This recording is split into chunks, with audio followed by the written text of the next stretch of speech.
I didn't know what that meant. I didn't think it meant much. Then I started hearing that means he can't play in the next game, at least in the next game. And I related just that feel. I didn't tell him what to do. I can't tell him what to do, but and I don't believe he made the decision. I think it was a committee that made the decision. All I did was ask for a review. I didn't say, you have to do this. This man is a smart, tough man. Johnny Infantino, he's a smart, tough man. And his stock has gone through the roof because the job he's done has been great. See, now we have the length and breadth of it, right? Now we know the full length and breadth of it, right? So now we know the full length and breadth of it. We can eviscerate it because it deserves evisceration, right? When you listen to that, you think to yourself, it's absurd. But again, it takes me back to the position. And Trump says absurd things, but no one disputes the fact that he says lots of absurd things. And that in the context of sport. He's the president. But people say lots of things. Lots of people say lots of silly things, right? But you'd expect him to say something better than this. But in a sporting context, he doesn't clearly know what he's talking about. But I tell you who does know what he's talking about is that snivelling sycophant that runs FIFA. He does know what he's talking about. Yeah. And when you've got somebody that's running the game that doesn't uphold the values of the game and doesn't uphold the integrity of the game and then tells you that you're all stupid and there's nothing for you to see here, right? That's when people should have concerns. Forget Trump. Look at Infantino.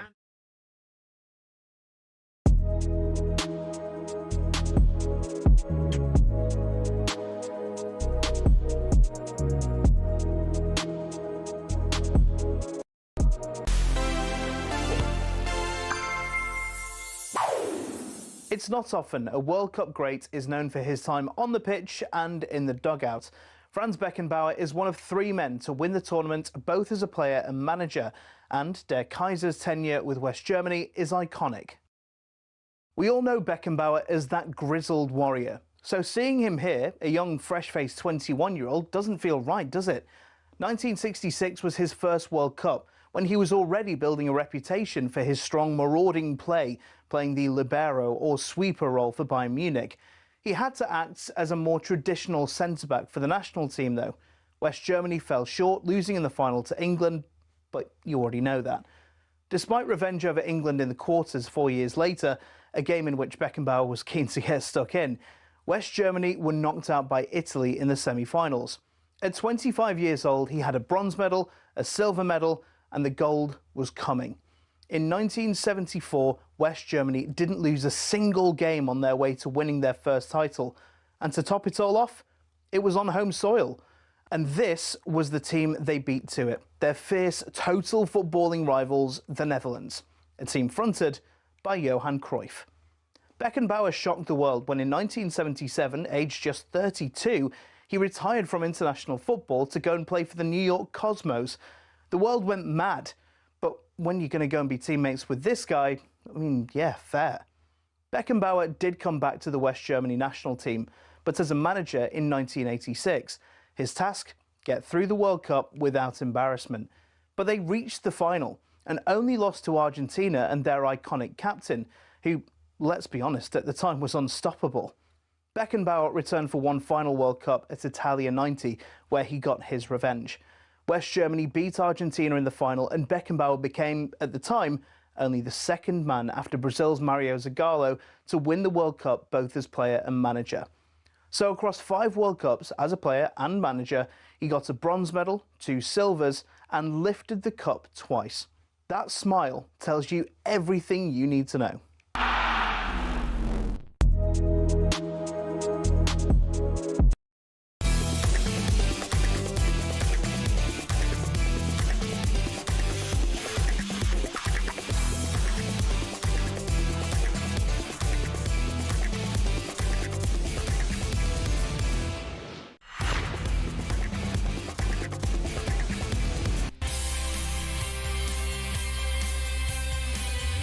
Yeah, good evening. Welcome to the World Cup Game Day Sports Bar. Me, Jamie O'Hara, and him over there, Jason Cundy. Has anyone seen any football? Where's it gone? Got cold turkey here. No, it's bad. The quarterfinals of the World Cup, they do start tomorrow. We'll build up to that. So what we're doing is a Sports Bar 11 of only things from the nations in the quarterfinals. Easy. So Spain, Belgium, England, Norway, France, Morocco, Argentina and Switzerland. We've got to build a team, lads. You know what to do. Only happens if you get involved. 03 717 2233 double four. We're going to be joined by African football expert Alistair Haaaaas. Egypt made a formal complaint to FIFA over the refereeing of the game against Argentina. We're going to be joined by Crookie as well. We're going to be talking about Andre Santos leaving Chelsea to go to Man United. Get involved in the show. We can't do it without you. We'll talk about England as well. 03 717 22 3344. Hello, mate. Feel naked. What do you mean? Feel naked, mate. What? Why? No football. There isn't no football. Don't like it. Doesn't feel right not having No. any football. It's been like we've No. been gorging Yeah. on football for We have. it feels like a year. We've been one of the, do you know what it's like? We've been like a lion that's had a kill every day. He's got zebras lying everywhere. He's got, he's Yeah. got, all of the, what else? The Carcasses. hyenas, Yeah, hyenas, carcasses yeah. everywhere. Yeah. He just goes over there and if he's a bit there's no food left. The lion's looking around going, I'm hungry. I need food. You need feeding. I need feeding. There's no football.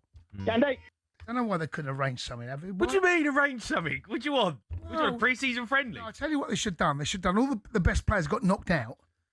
Do 11 v 11. What do you mean? Charity. A charity match. What, a World Cup charity Salah's in there. Ronaldo. match? To be fair, I'd probably watch that. Great, mate. To Do be that, fair. wouldn't you? Neymar. You might win something. Be a hell of a game. Yeah, It's not a bad shout, you know. you get kicked out, right? The best player, sign up, put on a charity game, and then we, Don't know how it go down with the clubs, though. We wanted players back for pre-season.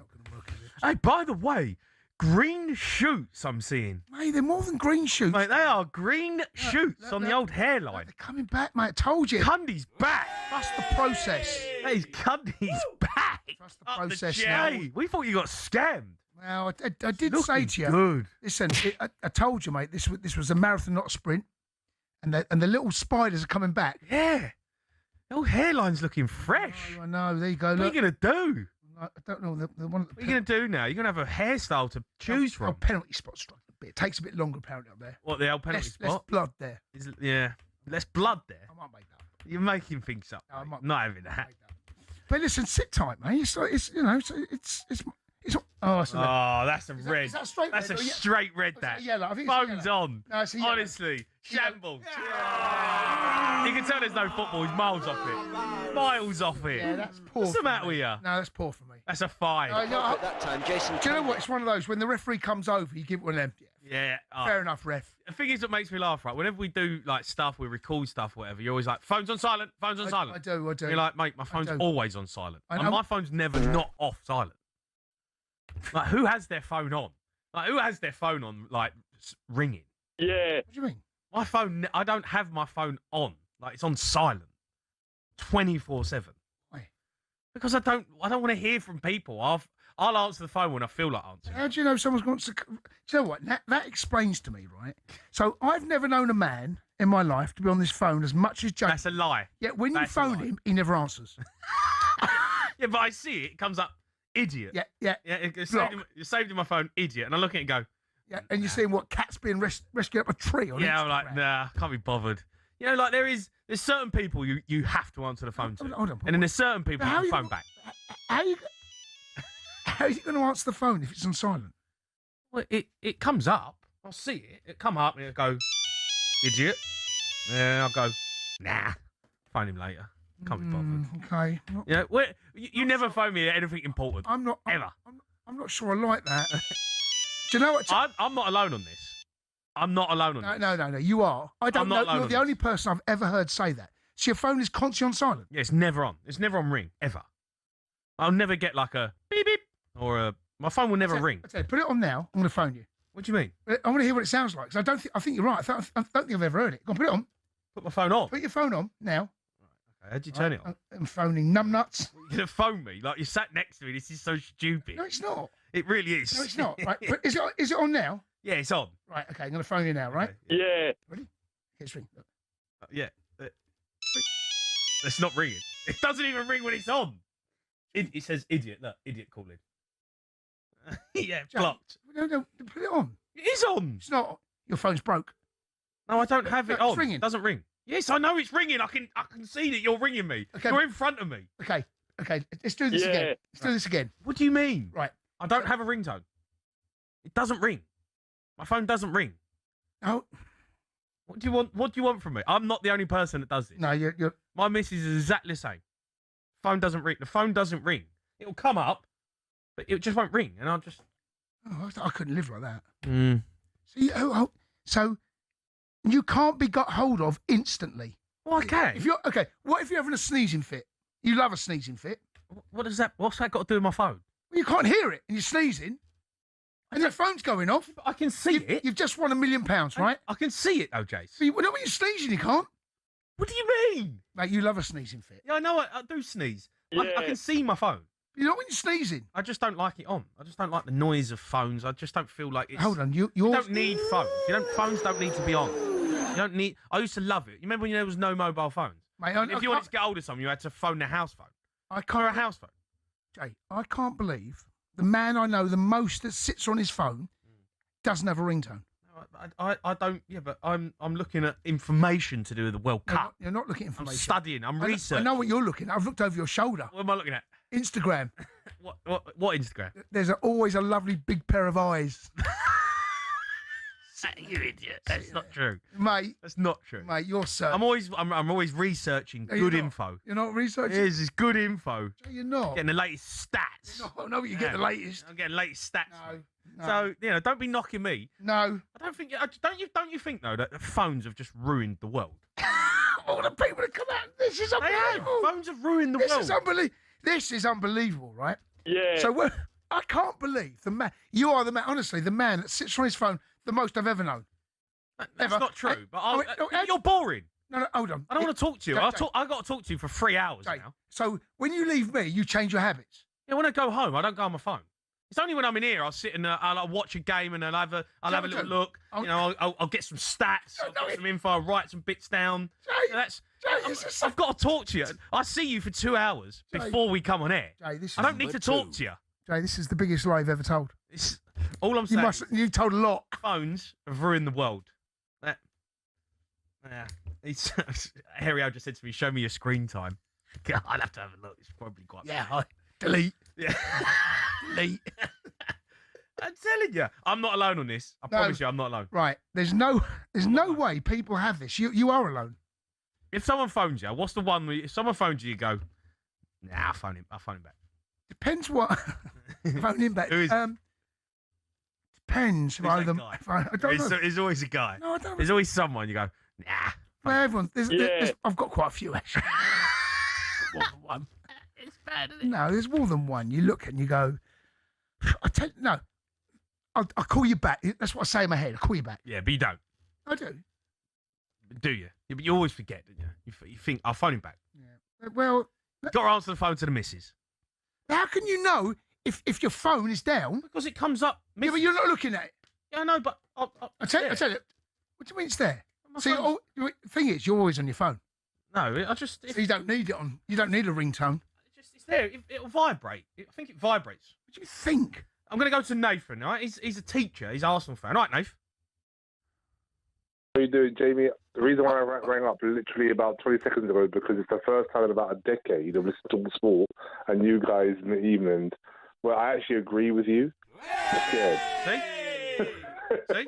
What do you agree on? Do you agree on the fact that phones don't need to be on or phones are ruining the world? I think it's both, but the main one being is my phone's always on silent. Yeah. I don't get that. I don't get that. Wait. There's one caveat though, Jamie. I think you half covered it anyway. When you're with your missus, with those around you that you care about, then obviously there's no reason to really have your phone Don't have it out. loud anyway. But for me personally, if there is maybe a reason, it might be on vibrate, but it will be very close to me. But I've got no idea what my ringtone is right now. I couldn't tell you. I haven't got a clue what it is because when people around me that I care about, and which is Don't need to most be on your phone. days and all the. Hold on. I don't care about who. Hold on. Honestly, I'm not having this. He's absolutely gaslighting everyone. What listening to this. I don't know what you're on about. You are gaslighting everyone, right? All I've said is that No. I don't have my phone on. No, but that's not what you just said. I have it on No. silent. No, Jay, What? look at me. I am looking at you. Look at I'm me. looking at you. No, look me in the eye. Go on. What? How long are you on your phone? I- No, look at me. okay. Look at me. I'm on my phone. Yeah, go on. How much? When I'm here, a lot. Because you're boring. We need investigators. When I'm at home, I'm not. When I'm at home, we need independent. What did Trump get? Independent panel. We need Scooby-Doo. We need Mickey Mouse. We need Donald Duck. Right? We need Woody, Buzz Lightyear. The problem is you're addicted. You're addicted to your phone because you're always looking at short form contact, like you. Who's we? Has anyone seen? And like absolute guff. Like all the stuff that is constantly coming up on your phone. So you're constantly flicking. And all I see is Cundy again. Cundy again. I'm like, I can't get away from this geezer. I can't get away from him. Unbelievable. You're short form contact. You are the king of short form contact. I've got to tell you, I'm not being fooled here, right? Everyone else listening to this is a massive lie. It's not. It is. It's not. It's like Trump saying, I know sports. He don't know sports. He does, mate. He does. Put on a good World Cup. You know? Jay, well, I can't believe this, mate. You've even got a ringtone. What's going on? How has this been a chat for 15 minutes? I can't believe whenever I phone him, and I was in front of my wife the other day, and I said, "You watch, he won't answer his phone, right?" I'm telling you, I promise you. And I say to my wife, "He's the man that's on the phone the most I've ever known in my life." I think it's the most annoying thing when someone's phone goes off when you're on the train. Okay. When you're on the train and something starts ringing, the phone starts ringing. Well, headphones in, so it doesn't ring ever, so it's not loud. No. Like when someone's phone rings, it does my head in. Like, turn your phone off. You're gaslighting the whole nation. Turn your phone off. You're in public. You're in public. Turn your phone off. Why you got your phone on? I don't want to hear your ringtone. I think he's going to get away with this. I'm telling you, I'm not the only one. We've had 2 calls. We've got another one there. Massive Dave, right? We'll get him on. Massive Dave agrees with me. Phone's on silent. There's nothing worse. Mate, need an independent people talking panel. on the train, right? That's up there. People on the phone on the train. Okay. That is up there. No. Here's the thing on the train. You can talk on the train, but you talk into the... People that talk like this on the train, those ones, and have it on loudspeaker, no, I'm with you on that. No. If someone phones me, and I'll see it, and I'll answer it on the train. I say, I'm on the train, I'll phone you back. They're talking on a train. I'm in public. Does my head in, mate. Does my head in. People annoy me. I prefer dogs. You can have your say on it if you want. We're going to do a quarterfinal 11. Get involved in the show. Quarterfinals of the nations. Help us out. You know, we can have a Viking in there. You know what I mean. It's unbelievable what I've just heard. 03717 22 33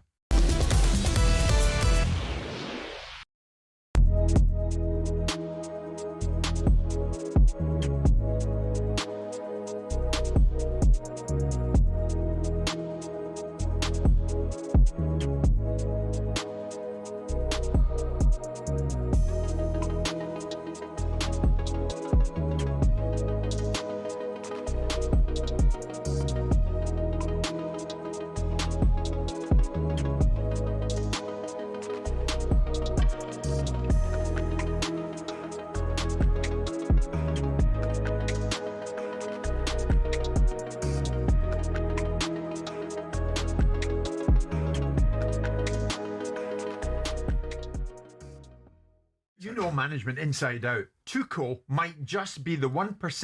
He might well be, but what I'm saying between winning it and not winning it. I need to make this really clear. I am not questioning or doing him down. I'm trying to give you a balanced view of how I see management. Yeah.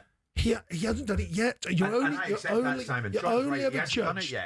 ever judged on what you end up winning, not whether you could have won it. Brendan Rodgers, apart from the slip, would have possibly, very nearly could have won the Premier League. Yeah, you know what I mean. But they don't judge him on the fact that as if he did win it, he didn't win it. Until England do it. That's all I'm saying. And I want him to win it. I want the country to win the World Cup. The bottom line is this, and we will never know if Tuchel had been in charge of England at Wembley that night, in the European final against Italy. You have ended up winning it. I was there, by the way. I was there. You know, you changed it. So Simon's point is right. Is it not, Sean? The whole world is watching. Even the most. You change it and you lose, right? You didn't know what you're doing. Change it and you win. You do know what you make a decision. That is the life. No. You make a decision. We all know you live and die by decisions. But when something's coming on top and the whole world's watching it and going, we need to change something. We need to change something. We need to change something. Okay, we haven't changed something. They've scored. Now we're going to change something. They've scored. Now it's easy to be a Monday night quarterback. We all know that, right? But the bottom line is that my inherent belief is the reasons why there's elite managers and there's the reason why there's good managers. Right? None of us have ever had a bad game in here. Simple as that. Bad game. So you're not football when you're on the sidelines, and you're under pressure. Oh, he's coming alive now, Mr. Deitch. That's when the truth is, really. But Tuchel will only be judged by when those moments come. They Yes. haven't come. They haven't come against Ghana. Which is fair. That's exactly But fair. when they do come, I'm willing to bet you that Tuchel's credentials and the elite gene that I think that he has, which is the reasons why he's managed PSG, Bayern Munich. Yeah, it's a mentality. It's a mentality. Of course, elite gene. Don't be so bloody stupid. I've got a ginger gene. Well, yeah, you've got many genes, I suspect. I have flat genes. and skinny Ill-fitting ones, most of them, I suspect, yeah.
You are listening to World Cup Game Day Sports Bar. Me, Jamie O'Hara, and Jason Cundy. We just had a chat on whether it's acceptable to always have your phone on silent. We've actually got a few calls on it. People agreeing with me. No. Right, so Cundy can't get his head around it. We are going to do a quarter-final 11.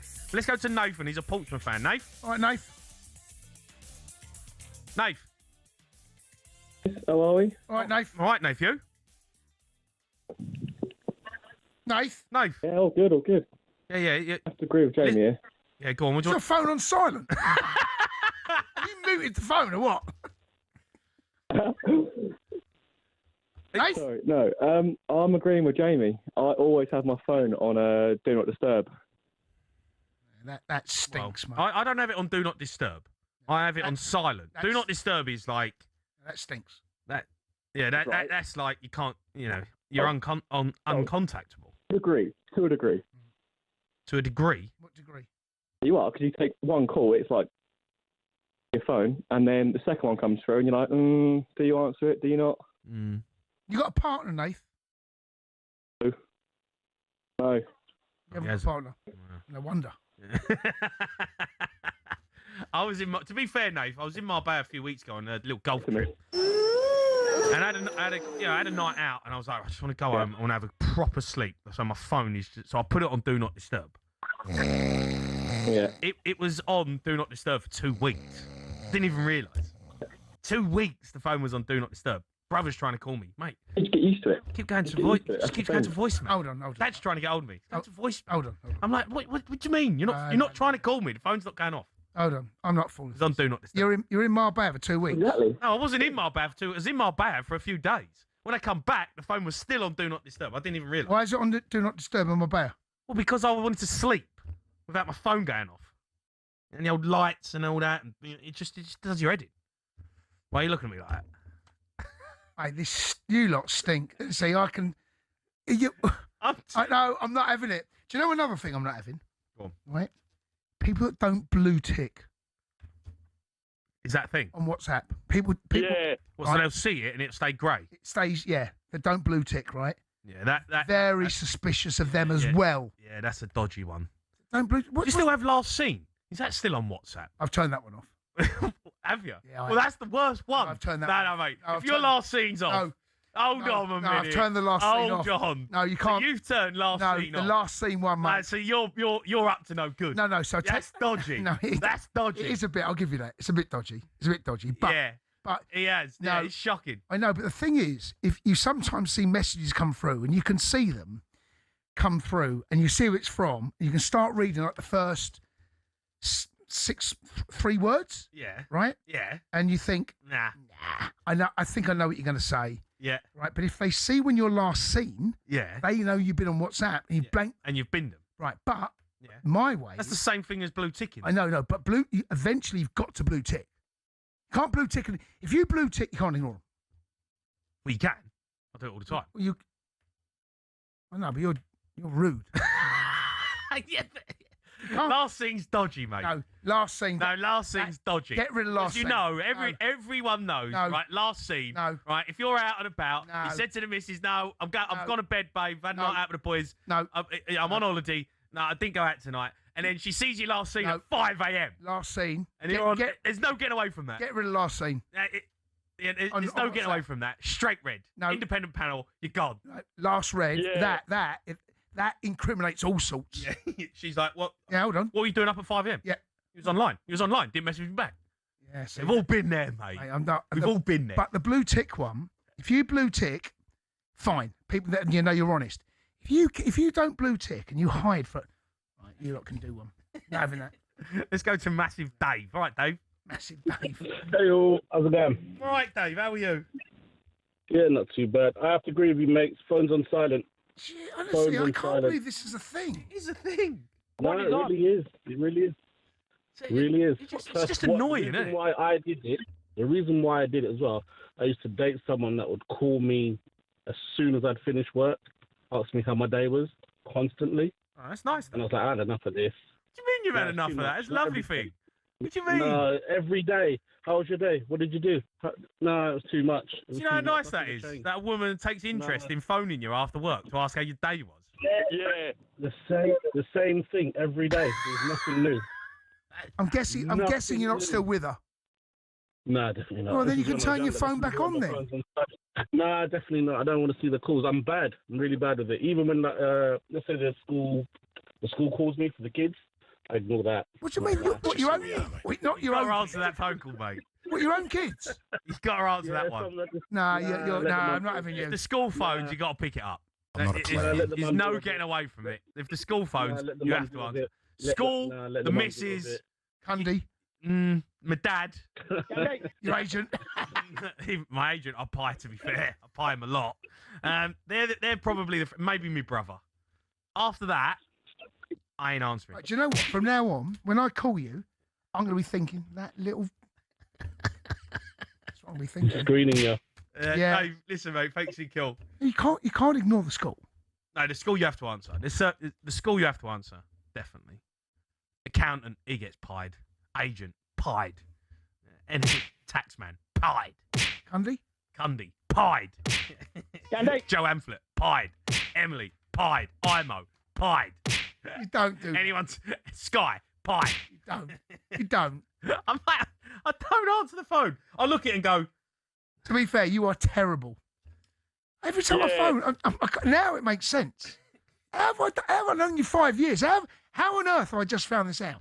I don't know. Now I'm actually not going to take it as personal as I have done. Don't take it personal. No, I do. Don't take it personal. I'm going to leave you a voice note and abuse you. Yeah, I get that a bit. That's what I'm going to get that bit. Yeah. Right, let's do a quarter-final 11, eh? No, keep this going. You want to keep? All right, let's go to Rob. Right, Rob. Oh. Jamie, you're a disgrace. You're an absolute disgrace. Leaving your phone on silent. Leaving your phone on, it's the most disrespectful thing you can possibly do. It's disgraceful. How is it disrespectful? It's my phone. I could do what I want. They've taken the time out of their day to text you or ring you or whatever, blah, blah, blah, and you're ignoring them. Yeah, but it's my day. It's not their day, is it? It's my day. Oh, nah, Jamie, you're shocking. Disgusting. No, it's just this is what I think. Like, everyone's so contactable. You can get hold of everyone. Twitter, Instagram, by the way, email. You got more chance of contacting Jamie via Instagram. Yeah, you probably have. I should DM him. You should DM me. Like, everyone's so contactable, Rob. Like, it's my day. Nah. It's my day. Why have I got to give up my day to talk to you if I don't want to? Well, you know what it is, right? You know what it is. Next time you get blanked after you text someone, and you see how annoyed you are, and you'll see how it feels. My best mate does it to me all the time. Like, I won't talk to him for 2 weeks. I'll play out a voice note of me abusing my own mate about not answering the phone, but I don't take it personal because it's his day, and if he don't want to talk to me, that's fine. I ain't got a problem with that. Jamie, mate, you're a disgrace. You're an absolute disgrace. I think a lot of people agree with me. Do you know what I'm going to do? Next time, I'm going to message you, and I'm going to say to you, Jay, I've got a big gig, mate. You got to call me back. Call me now. Next 10 minutes. Yeah. You wait. Bang. He's back. To be fair, when I message my mate and say, call me, I've got some dough for you. He phones me straight away. Honestly. Disgrace. Disgusting. Disgrace. Disgusting. Right, we're going to move on because there's a lot, to be fair, there's a lot of people phoning up about the old the phone calls. But we want to do a quarter-final 11. Should we start one off? Do it, matey. Let's go to Dara, who's a Liverpool fan. Dara? All right, how are you, lads? All right, matey, how are you? I'm happy to be on the programme. I listen quite a lot. I'm calling from Canada, and I'm bored in football withdrawal, listening to the pair of you. Okay, well, thanks. Well, thanks for phoning in, mate. And we ain't talked about football yet. I listen regularly, but I tell you, today is a tricky one. But I thought a Norse Viking warrior in the midfield just ripping it up. You know, just feel.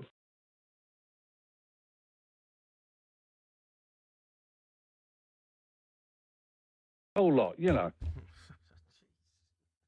Anyway. Yeah. Oh, dear. Is the Viking going in?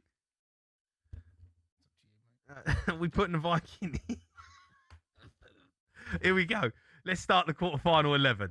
03 717 223344. Following England's massive win against Mexico, we're counting down to the quarter-final showdown against Norway on Saturday. If you're in the Midlands, there's no better place to watch it than talkSPORT Fan Zone at the SI Warehouse, Villa Park. Hosted by talkSPORT and Villa legend Gabby Agbonlahor. Tickets are now on sale, which includes a free pint. Don't miss out. Head to talksport.com/fanzone now to secure yours. That's talksport.com/fanzone.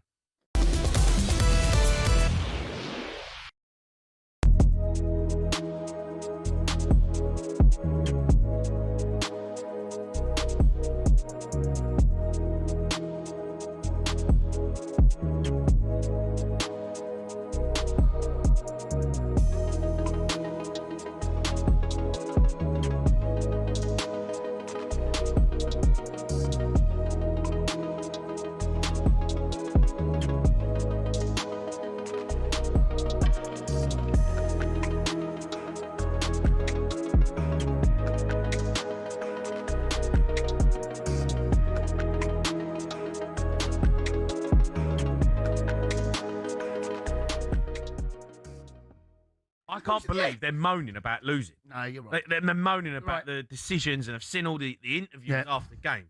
Right. And like, can someone remind them that they were winning 2-0? Yeah. Like, you've only got what is their? I mean, the goal that wasn't given, and it was at 1-0 at the time. What an unbelievable goal! It was one of the best goals you'll see in the World Cup. Team goal down that right hand side, and I think who was it that was fouled? Was it Martinez that was fouled? I can't remember. It was over in the far corner. It was in the far corner. Anyway, whoever it was, right? He does step on his toes. Do you think you should go back to it? I think the fact that Argentina didn't actually regain possession of the ball and it was a continuous attack, I think on that occasion, I think it's fair. I think it's a foul. I know, but like so much has to happen.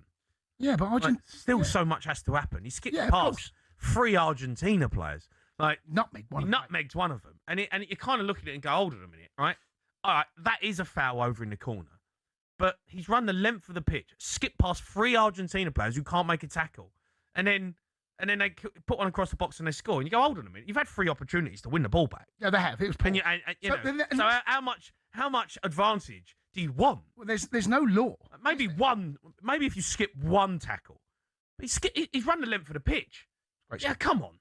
I hear what you're that's fair. Do you know what? I have got an issue with it. Do you know what? I absolutely hear you loud and clear, but we both agree it's a foul. Yeah, okay, but then Argentina might as well just stop playing.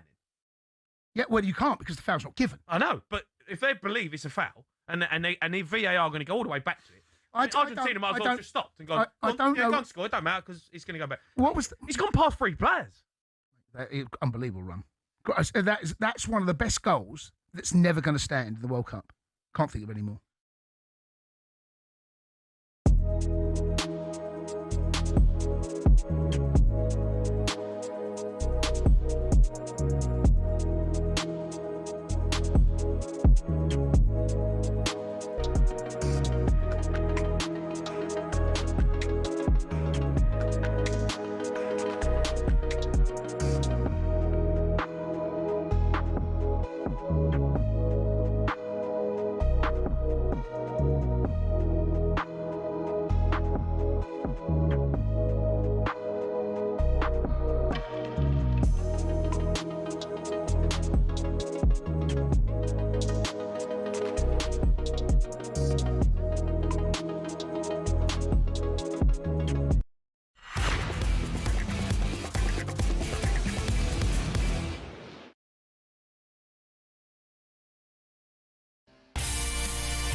You're listening to the World Cup Game Day Sports Bar on talkSPORT. Me, Jamie O'Hara, and Jason Cundy. We're doing a quarter-final Nation 11. Help us out.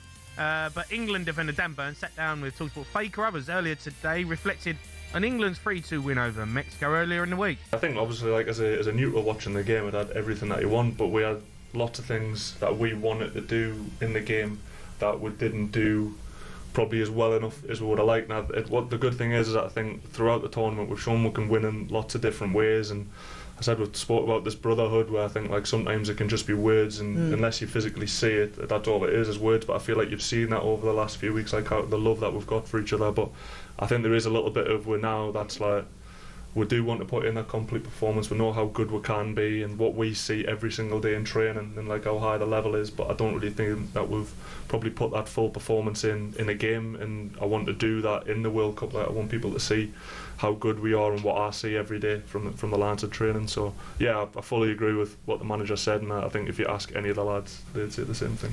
That brotherhood though was perfectly on display when you were the first person over the hoardings, and then straight to Jordan when that had been where I was sitting, so I saw how high they were. What can you give us any kind of I think I killed him a bit because I made it look really easy when I jumped over. It was like a curb for me, but I just heard the noise behind us straight away, and I like with Hendo, if he doesn't get up there's something wrong. So gutted for him because I think he was so pumped on the pitch as well, which I think just shows the type of person he is, that he wasn't on the pitch but he was still buzzing for everyone. He's had his op now, and hopefully there's still a part for him to play in the tournament. I know he'll do absolutely everything possible to sort of be there with the lads supporting. I'm happy he's back in Kansas now because I think it's been a long few days. That was Dan Burn speaking. Fair play to him because when he come on, he was heroic. He was absolutely what we needed at that time. Yeah. Backs to the wall, stick your head on anything, and that overhead kick that he stuck his nut on, and there was one, he headed one from his own box over the halfway line. Yeah. That's what you need. Backs to the wall. There's a Dan Burn he's not going to start if everyone's fit, and he accepts that. But there are moments in tournaments, as was shown, you need a Dan Burn mate. And fair play to him. It's a conversation. Fair play. Right? It's a conversation. I don't agree with it, but I understand the argument to start Dan Burn against Norway because of Holland. I mean, he and Holland had an unbelievable battle. They because physically, there ain't many that can deal with Holland because of this size. Now, we've seen Gabriel go up against him. He fell foul the other day with the header, but I'm not sure that you're going to change your centre half just for one player. But I understand the argument. Yeah. Fair play to him. I played with him at Fulham, and he was a good player, Dan. But now he's had an amazing career. Oh yes, and he's turned in. Like, I didn't see like the heroic kind of defending that he's got in the locker. That's come from him. I would have thought growing in stature, growing in confidence. 100%. Yeah, knowing the fact that he's a part of an England side, he knows his role, his job. For him to go and do that was 100% sensational. Fair play to him. He's had an amazing career. When I was playing with him at Fulham, he was a good player. Well, so he went to Wigan. He was at Wigan, right? I played with him in the Championship for Fulham. So he's at Fulham, Wigan. We signed him. Maybe we signed him from Wigan. Does he play for Brighton as well? He was at Brighton. He was at Brighton. And then Newcastle signed him from Brighton. Yeah. And he's a Newcastle boy. And you think about that journey that he's been on. I mean, he's a force. Yeah. He plays at left back as well. Yeah. No, he's Do you know the thing about he's him? a great lad as well, by the way. Really good. He seems it in the interview. But you know the thing about Dan Burn? When people look a little bit ungainly, a little bit like Peter Crouch, because he doesn't look a centre forward. But then you see Crouch, how his touch, how delicate he is, what a good footballer he is. Well, yeah. I think Dan Burn kind of falls in that because he looks. You think he's just a head it and kick? You think he is, but he wasn't. No, I agree. He wasn't. I mean, you don't play for Fulham and Brighton if you're not good on the ball. No, yeah. Right, let's go to some calls. Go to Ben. He's Arsenal fan. All right, Ben. Benny boy. How you doing? You all right? I'm all right, Ben. We've got to do this quarter-final 11. Let's get it going. Come on. All right. I've got the Spanish flamenco dance on the wing. Marching around defence. Their foot tapping all dazzle their defence and send them sideways. Yeah, the old flamenco dance. And, Dance the little maverick on the wing. Little maverick on the wing. Like a flamenco dance. Yeah. What do they call it? Is it flamenco or is it what is it? Flamenco. Madame, wait for you. It's a flamenco. Yeah. Flamenco. Yeah. Yeah. Yeah. Yeah. Yeah. Yeah. Yeah. Yeah. Yeah. Yeah. Yeah. Do you know you're iconic now, Ben? No, Yeah. Yeah. He's actually iconic. Ben appears every single night at the sports bar. Every night. Doesn't he? Without foul. Yeah. Yeah. Been over a year. It's been a year. All right, look, the flamenco dancer on the wing. Yeah. Okay, dancing about. Bit of Maverick in there. All right, let's go to Dave. He's a Sunderland fan. Dave? All right, Dave-o. Hello, boys. How you doing? I'm all right, Dave. How are you? Yeah. Good. Good. So I'm getting in early with a representative from England who I think can be our captain. Okay. And it's St. George himself. Mm-hmm. So he's a leader, warrior. He's up for a battle. He'll put the opposition to the sword. And I think we can play him on the wing. No, he don't feel like a winger, mate. Killed a dragon. Well, Centre half. Killed a dragon, didn't he? Reason being, he's got a good cross, hasn't he, St. George? Okay. No, I feel like as a person, like St. George feels like a centre half. He feels like a Bobby Moore. Do you know what I mean? Fair enough. Killed a dragon, didn't he? I'm not making this up. Good though. He's a leader. He killed a dragon. I think there's an image of him. I'm not sure how real it is, but there's an image of him. I mean, you're not sure how real it is. Well, there's no. What do you mean? Well, he killed a dragon, and you're asking if it's real or not. Well, I don't know. I mean, he may have killed a dragon, right? He's on a horse. There's that famous image of St. George on a horse killing a dragon. Yeah. Well, no one was around at the time. So, what do you mean? Well, someone might have drawn it as it was happening. Someone's just sat there with a dragon and a horse and St. George are having a scrap. There's all sorts and they've got their portrait book out. Yeah, there's all sorts of drawings. You go back over history. Don't mind me. I'm just gonna. Go on. You just crack on with a dragon. Yeah, well, he killed it. I've seen it. I've seen the image. He definitely killed it. Yeah, I know. No, It's no, fiction, Jace. He didn't kill a dragon, did he? There's no such thing as a dragon. There's no real life dragon knocking about, was there? Back in the day, they're extinct it's now. Not Game of Thrones. They're extinct now. Back in the day, St. George was on a horse. I've seen it. Right, he killed a dragon. I've seen the image. Komodo dragon. No, it's a real one. It's a real dragon. dragon. A real one. Well, St. George is in. He's centre half. Let's go to Alex, who's West Ham fan. Al. All right, Al. All right, guys, can you hear me? I'm all right, mate. How are you? Yeah, not too bad, not too bad. I've got one. So I thought Switzerland might be a more difficult one, but one just came to me. Yep. So they talk about like the midfield metronome, like controls the tempo, controls the pace. Yeah. What about a luxury Swiss watch, like Patek Philippe, that sort of thing? Timing's everything. The old Swiss watch. He time his runs. Is that where you're coming from? Yeah, that's it. Yeah, I feel like he's like a number 10, don't you? Like, it feels like Swiss watch. Yeah, it's the old Swiss watch. He's luxury. It's expensive. Yeah. Everyone wants a bit of him. What about the Swiss Army knife? What do you mean? The old army knife, mate. He's got so much too. He's got so many tricks in his bag. I hear you, but someone's going to phone up for that. Okay. But do you want to put it in as well? No, the watch works. The watch works. The Swiss. When we first done this, I was thinking army knife. But anyway. You can put one in. No. You're allowed to put one in. No. What do you mean no? No. Well, listen. Are you being a baby? No, you stole it now. Too late. What do you mean I stole it? I didn't steal anything. The Swiss watch is in. No, it's fine. You're a utility man in there. Declan Rice, Swiss Army knife. No, just leave me alone. All right. Big baby. Big baby. Yeah. Help us out. So far, we've got the flamenco dance on the wing. We've got the Swiss watch at number 10. We've got St. George playing centre half. 03 717 22 3344. Yeah.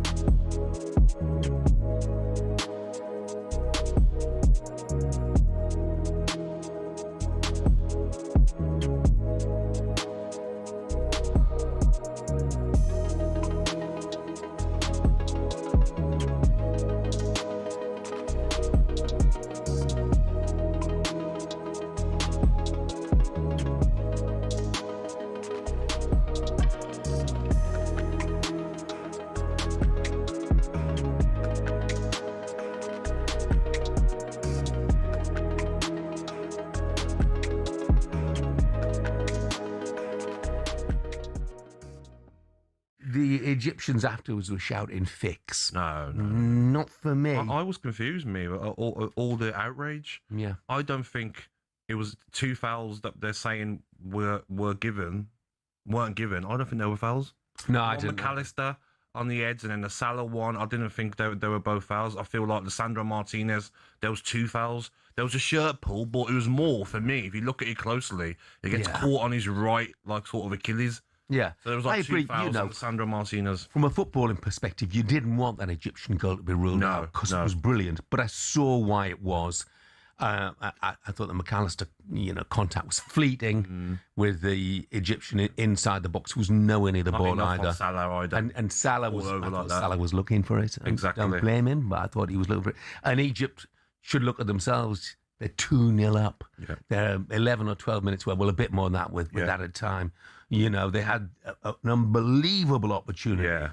And they just... You've got to hang on, haven't you? Grasp it. I'm sorry, though, Jeff. Watching the game, mate, this is the difference when people try and compare Messi and Ronaldo. It's not about Ronaldo, but in one of his quietest games, he still turns up, Lionel Messi. Yeah. Very quiet first half. When his country, his nation needs him, forget about the penalty miss. Anyone can miss penalties. He turned up, gets on the ball, gets the first assist for Romero. And then if you look at the second goal, Jeff, he's literally, I've seen the close-up clip, he's screaming for the ball, give it me, crosses one, blocked, crosses it again. And that finish, do you know how hard that finish is, Jeff? That is not an easy finish. To keep that down, to even relax and not just come sprinting forward like most players were. Honestly, this guy, no words for him. And even forget the goal and assist. How many little runs did he have second half where he's like, okay, I've got to do this for my country.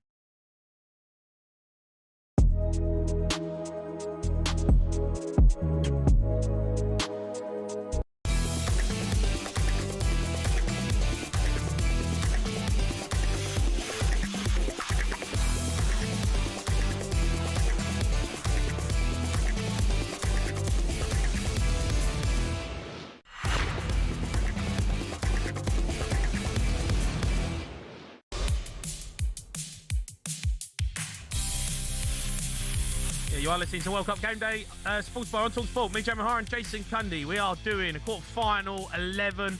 Help us out. Get involved. 03 717 22 33 44. So far, we've got St George playing centre-half. We've got the flamenco dancer for Spain on the right wing. We've got the Swiss watch playing number 10. He's good at timing his runs.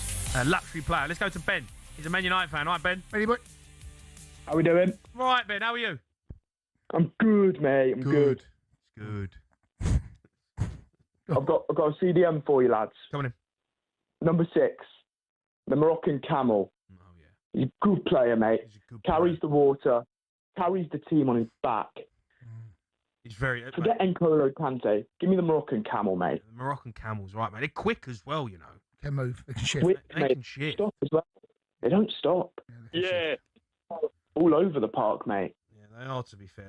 He's a good player. Yeah, the camel. Don't mind the camel. Yeah, the camel's a good... You ever been on a camel? I've been on a camel. Have you? Been on loads of camels, mate. Yeah. Ridden lots of camels. You enjoy it? Loved it, mate. Riding a camel? Hey, great fun. Yeah. 2 humps. Brilliant. Ben, thanks for the call. Let's go to Jamie, he's Arsenal fan. All right, Jamie? All right, Yeah, right, lads. All right, bud. Yeah. Left wing or anywhere else, blue cheese. Blue cheese? Has a stinker. It's got to be there. Yeah, but we don't want him to have a stinker, do we? That's all I could come up with, to be fair. Like, what do you mean? That's all I could come up with. Yeah, I know, but we're trying to build a team to win, not to get beat. So, come on, think of another cheese. That's all I got. My French noise was horrendous back in the primary school. Where's the French cheese? Is it Camembert? Camembert's good. He's playing midfield, though. Oh, that's the camel. Sorry. There you go, Camembert. Camembert's a good player. What's he got, though? What's he offering the team? I mean, you just said he's Wait. having a stinker, right? And that... Yeah, but that's blue cheese. No. Not blue cheese. Can you eat blue cheese? Yeah, what do you mean, can you eat? No, do you? No, Can you I eat? hate it. I think it's disgusting. I can't eat it. Yeah, I think it's gross. I don't know why anyone would want to eat It's mould, isn't it? mouldy cheese. Like, what's Do you know my favourite the idea of that? Stinking Bishop. Yeah. Love a stinking Do biscuit. you? But does that smell? Does it stink? Yeah. You're right. What? Oh, what we do? Are we putting Camembert in or no? But you got. What's the reason he's in? I mean, you've just thrown a cheese in and said he's on the left wing and he's having a stinker. He's gonna get pulled off, isn't he? You can't have. He wants. What about the Camembert? Okay, why? Why is he in the team? Give us reasons why Camembert's in the team. Why is he there? Jamie? Oh, Camembert. I ain't got nothing. Like, Dips in and out of the game. Yeah, there you go. Good. Turns up around Christmas time. He's top draw. No, but it's not the rest of the year. Man, I think this is. It's not a good cheese if he dips in and out. Yeah, maybe we have to swerve him then. Yeah, sorry, Jamie. All right, we're going to swerve him. Let's go to. Can we go Sammy? Right, Sammy. Or Daniel? Daniel, the Southend United fan. Danny, what? You all right, guys? How you doing? I'm all right, mate. How are you? Yeah, all good, bud. All good. What you got for us? So, big centre forward. Works well all year round. Any system, always delivers. It's got to be the roast dinner. Oh, yeah. Okay. Yeah, I mean... You don't seem convinced. No. Go on. Never lets you down, the old roast dinner. No, it doesn't. No. Bit heavy, though. Big game player. He's a bit heavy.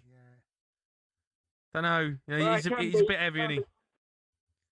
It depends what you have on it, but it works well in any system. Can he play midweek, though? Big game player. Don't know if he plays midweek. It's a bit stiff in midweek, isn't he? Roast dinner midweek. You can't have two roast dinners a week. Hold on. We used to get a guy on who has a roast dinner every day. Christmas dinner every day. He has a Christmas dinner every day. It's called Mr. Christmas. Yeah, so you can have a roast dinner. Oh, you don't want him up top. You get the leftovers midweek. He still works well midweek with the leftovers. Got the leftovers, mate. Here you go. Pigs in blankets still knocking around a couple of days later. He's still solid, mate. He's a good player. Where are we playing him? There you go. We playing him up top? Up top, main man. Main man. The roast dinner. All right. In he goes. In he goes. He's in there. Let's go to Colin. He's a Tottenham fan. Cole? All right, Cole. Hi, can you hear me? Yeah, we got you, matey. Go on. In goal, he's got the stickiest gloves around. The Belgian waffle. Belgian waffle. Belgian waffle, mate. I like a Belgian waffle. What's he doing? What's he doing in goal? Why in goal? Because everything sticks to him. Yeah, he's got sticky gloves. Yeah. Everything sticks to him. He's a big boy. He's a big boy. He's a big boy. He's adaptable, mate. Can plan with a few things, can't you? Savoury, sweet. Yeah. Teammates love him. Oh, yeah. Yeah, he's all right. He's a big boy. He's a big boy, the old waffle, mate. No, I'll stick him in goal then, mate. Belgian waffle in goal. You don't seem too convinced about this team. Well, I'm not sure. I don't know what his communication's like if he's being called a waffle. What do you mean? What do you mean his communication's about? It's full of waffle. Communication with the back four. He's full of waffle. He's waffling again. Do you know what I mean? I'm thinking as centre half here, I need good communication from the waffle. It might be a weak point. Okay, but everything sticks. Everything sticks. All right. His communication's not great. To be fair, he is a big unit, isn't he? He's a big boy. He's a big boy. All right, Cole, thank you, mate. Let's go to Alex. He's a Liverpool fan. All right, Al. Hey there, how you doing? Yeah, all right, matey. Come on, what you got for us? I got Toblerone for the Swiss. Toblerone? So, the reason being, when he's in the mouth of the goal, he's going to do some damage. That's for sure. It's true. And number nine. Great on corners as well. Good in triangles. Can play good triangles with him. Good triangles, mate. You know, he's like Iniesta. He is. Yeah, that's a great shout. That plays little mini triangles. Yeah. Or big triangles. Yeah, speaks multiple languages. He's worldwide. Yeah, but he's right. It can kill your mouth. Yeah. If you get a Toblerone. Killer instinct. You get a Toblerone wrong in the mouth, mate. Yeah, it causes damage. Days later, feels like he's a good player. No, I don't mind. Where are we playing him? In the middle of the park, isn't he? It's Toblerone. All right, Toblerone. He's hard as well. He's hard. He's hard. Yeah. He's hard. He's a hard place with triangle. Can I just say we've got nothing for Argentina yet, have we? No. Yeah. We haven't. I mean, we need someone to stick up for Argentina. Do you want to put something in? No, I'll let them do it, but We need someone for Argentina. So we've got Morocco, we've got France, got a bit of Spain, got a bit of Belgium, got England, got Switzerland. We ain't got Norway either, have we? No, we haven't got Norway. Right, so we need Norway and Argentina. So we need to fill the team out. We need input. Have we got any more calls? Oh, yeah. Let's go to James. He's a Spurs fan. James. Jimbo. How you doing? It's good to talk to you guys again. I want to put in a distinguished member of the Alps from France, Mont Blanc, in the back line. Big boy. Mate, he's a big boy, Mont Blanc. Big boy, good boy. He's a big boy. Yeah, the girls like a bit of Mont Blanc, don't they? Yeah, they do like a bit of Mont Turns Blanc. up. It's a classy act. Yeah, he's got, mate, no, Always dependable in the got back a tunnel. four.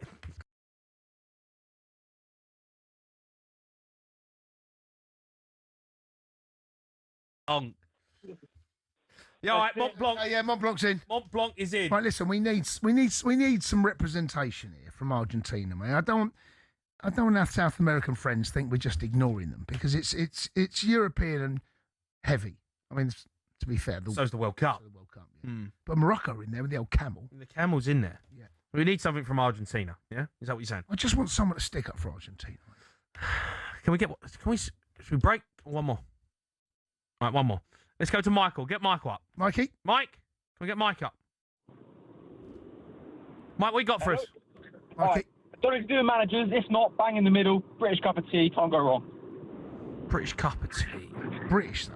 I'm sure the Scottish ain't happy about that. What do you mean? Well, it's England. Not fast. English tea, isn't it? Yeah, the English tea. Yeah. Bit of Earl Grey? Just a bit of Yorkshire. Yeah, Yorkshire tea. Yorkshire tea.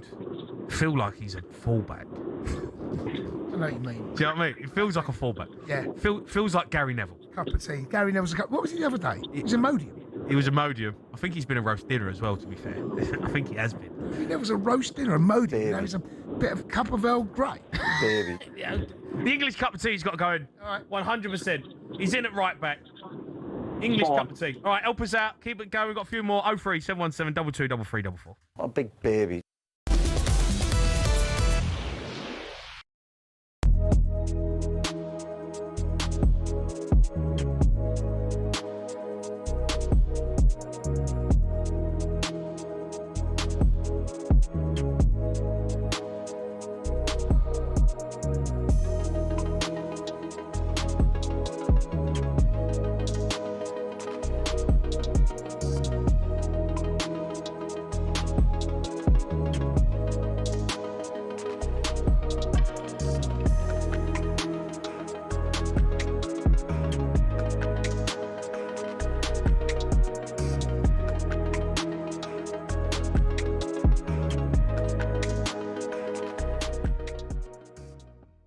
Rate your three wind-up merchants on talkSPORT. Who are the top three? I would say you've now took the crown. It used to be Durham. Right. Durham was the wind-up merchant king of talkSPORT, wasn't he? You are now number one. You do realise that, right? I don't wind people up. What do you mean? Okay, what have I done recently? You wore a Mexican outfit and done Has Anyone Seen Mexico? Guacamole and pinatas and... There was no Mexican. You can't tell me you're not a wind-up merchant. Not Jay. You've got... No, I get a bad rap, mate. What do you mean? You've got a cowboy hat on? No. I do get a bad rap, though. Yeah, hold on. I'm going to remind you of another one. Go on. Every time Scotland played, you had the other team's jersey on. Yeah, that was bad luck. That was really bad luck on my part. That bad luck was it? Yeah. So they played Haiti, right? The first game they played Haiti. I said to the bosses, I'm going to put my hand in this bag and I'm going to pull out a shirt. The first shirt pulled out happened to be the day before they played Haiti shirt. So I've got to go through with it. Next one was the Morocco.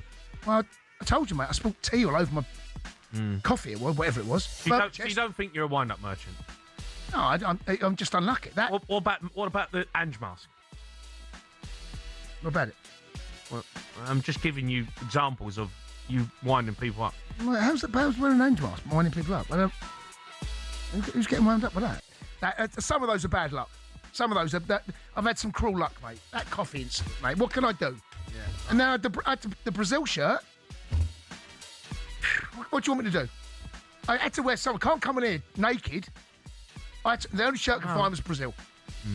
I don't know what to say. I mean, just pull, bad Is there going to be more of the Jason Cundy generational run going into next season? Yeah.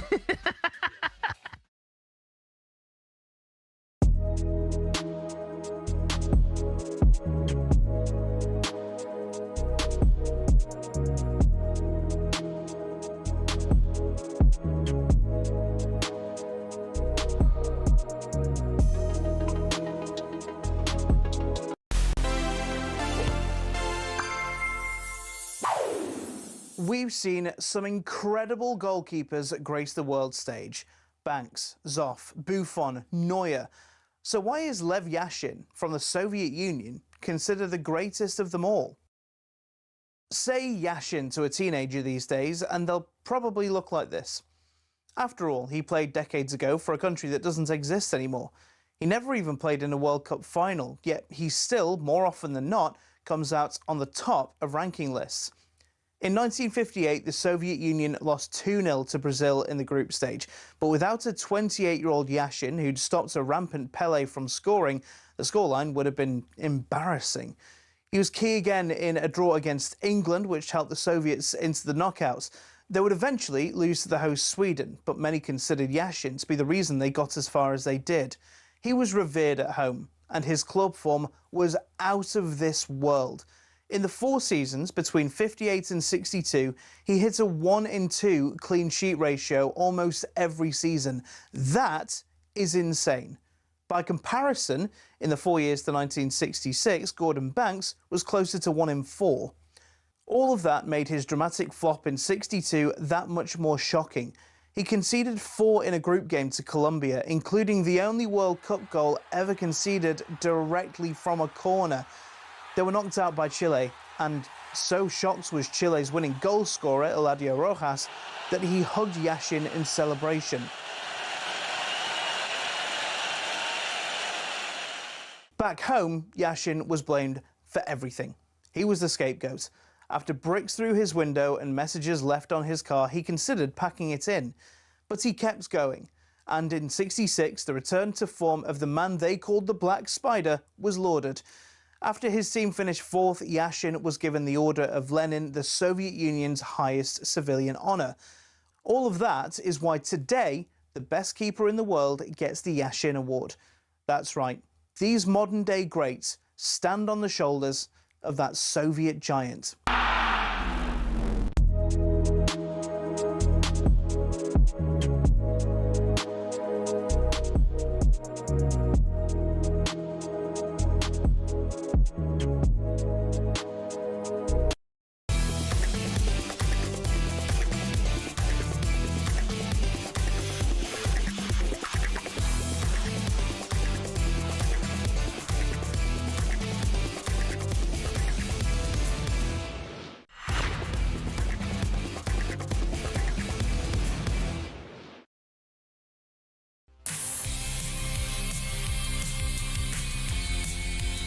Yeah, good evening. You're listening to the World Cup Game Day Sports Bar. Me, Jamie O'Hara and Jason Cundy. Reminder, we have a brand new Sports Bar podcast available now, featuring all the best bits from the show. Still to come, we're going to build up to France v Morocco.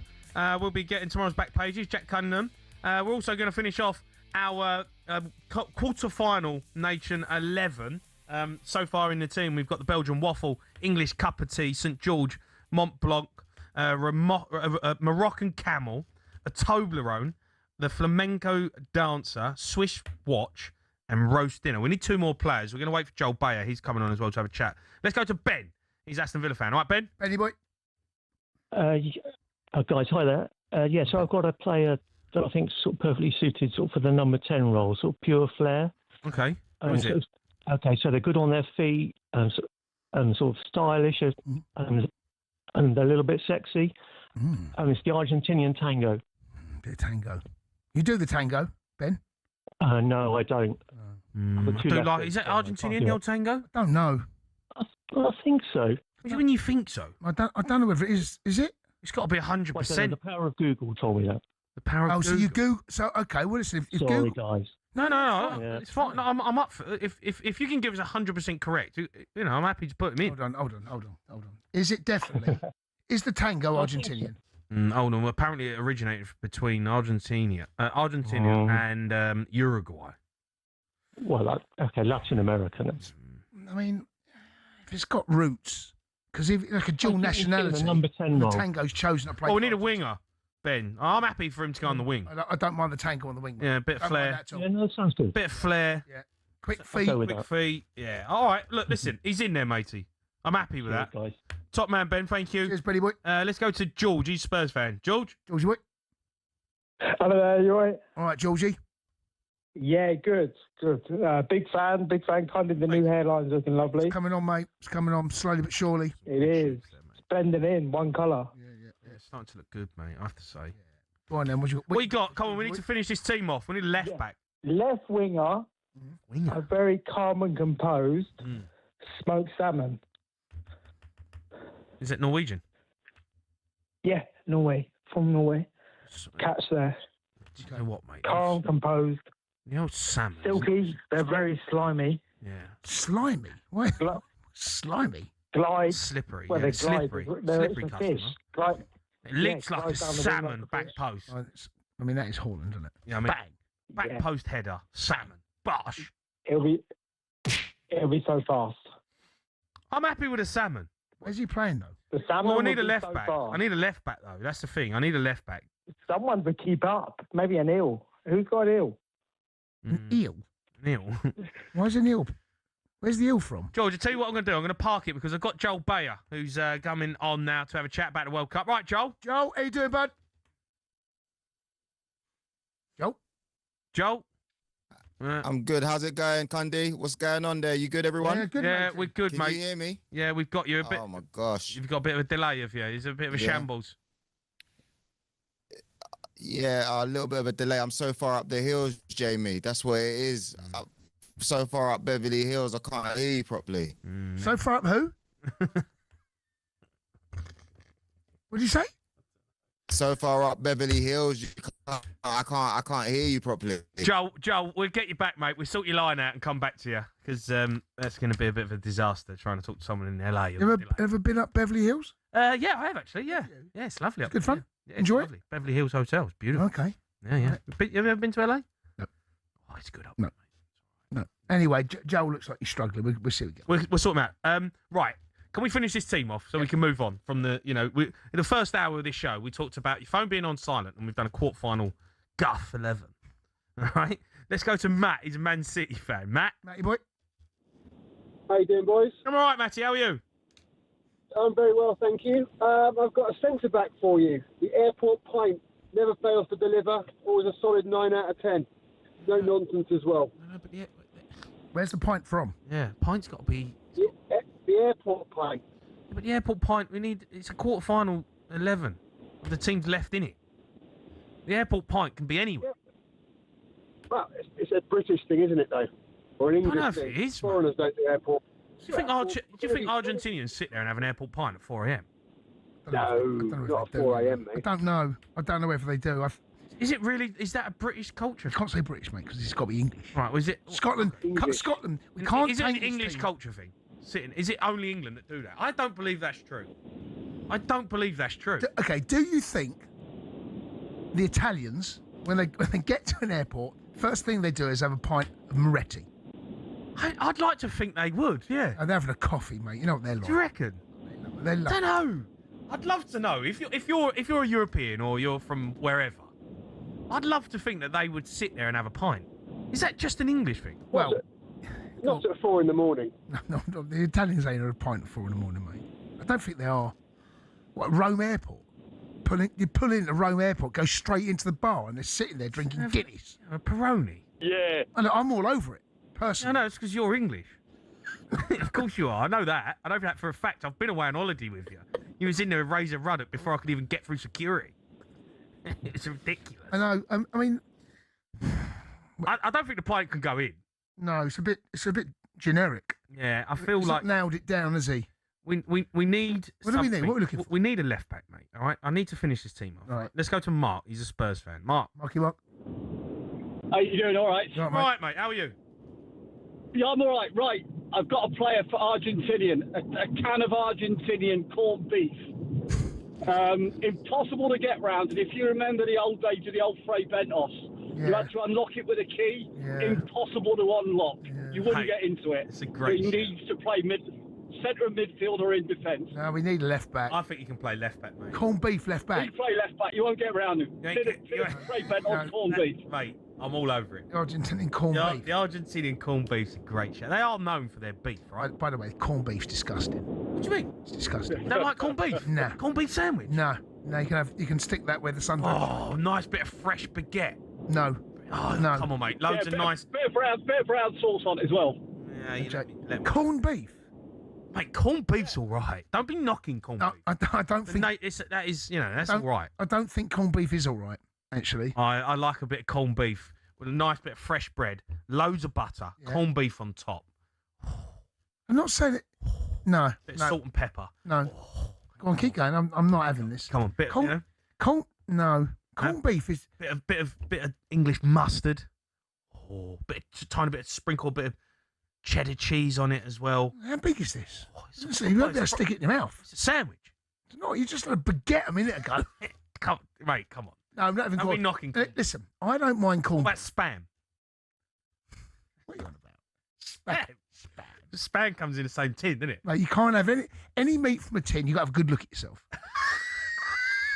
I like corned beef. No, Jay. What do you mean? Mate, don't knock corned beef. I'm knocking corned beef. No, I don't think you should. Anything out of a tin that's meat, there's something wrong. Can you? Here's a question. Can you buy corned beef that's not in a tin? I don't think you can you? No, yeah, you definitely can. You can. 100%. Where'd you go? The butchers. Well, the butchers sell corned beef. You can get sliced corned beef. Tesco. Sainsbury's. Can you? Yeah, definitely, mate. 100% you can get sliced corned beef. I reckon you get a really nice corned beef. You're thinking about the ones that come out of the tin can, like from. Well, I've been scarred as a kid. Yeah, someone gave me corned beef, man. I'm like, never touched it. I've not touched corned beef for over 40 years. I'm going to make you a nice corned beef sandwich. Bring it in tomorrow. Well, you can do what you want. Would you eat it? Not eating it. I'll tell you, I'll have a nibble. You have a nibble. I've seen you eat. You don't have a nibble or anything. Right, and we finished this team. It's a good team, by the way. Mate, this is a good team, right? It's solid. Come on, here we go. Give me some music. All right, we ready for this? Go. Right, this is the quarter-final Nation 11. In goal, we got the Belgian waffle. Everything sticks. Communication's not great because he talks a lot of waffle. Right back, feels like Gary Neville. The English cup of tea. Never lets you down. St George is the icon. The captain of the side. He's centre-half alongside the big and bad Mont Blanc. Has to be in there.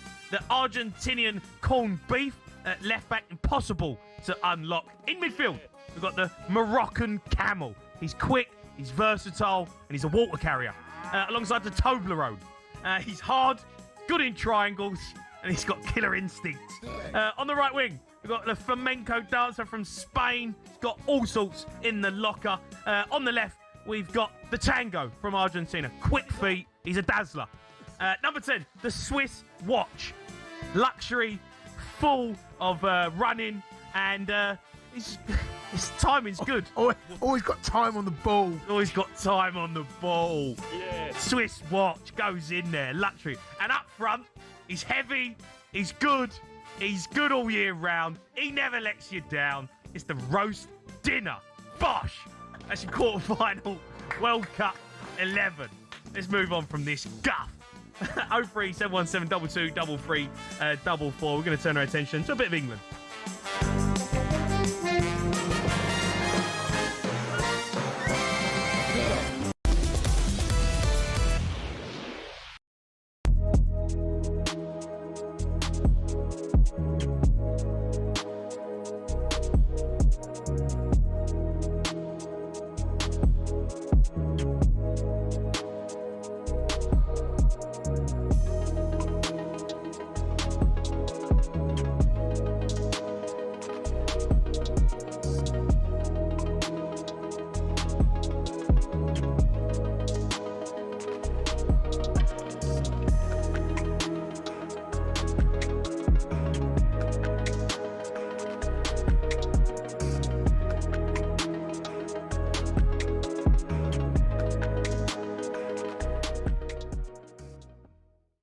Michael Owen, in his Daily Mail column, has decided, I think, to take a bit of a swing at how we have reacted to that Arsenal Freudian slip there. That England result the other night. And he says, let's not confuse drama with quality. England must improve.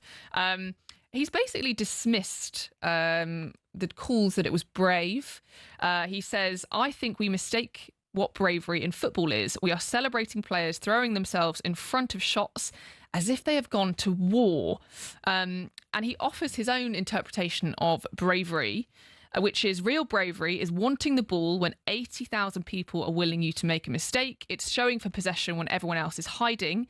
It's taking the ball off your mate when he's in trouble, knowing if you lose it, you'll be criticised. That's football bravery, and that's what England need more of if they are going to win this World Cup. In the context of how it made this country feel as well, this feels like quite a miserable take. I know that we need to start looking ahead to Norway and the improvements that we need on the pitch, but for the moment, 100%. You know, I think let's celebrate. Let's celebrate. It's Wednesday. I totally disagree, Michael Owen. I feel that like players in that atmosphere, you know what I mean? Like everyone's talking about the altitude. You've got 80,000 Mexican fans. I think it is heroic in a way of like you getting on the ball, Jude Bellingham getting on the ball, Dan Burn throwing themselves up in front of shots, doing that for your country, knowing how much football means to this country. People are going through a tough time. It's not the best state at the moment of the country. And those players, I think, like, hold themselves in a high manner because that's what you want to see from your team. How many times have we been in tournaments where, oh, you're playing against Mexico away. Oh, okay, we don't want to turn up. Oh, you know, some players crumble. Every player, even the subs that come on, they perform. So I think it was fantastic.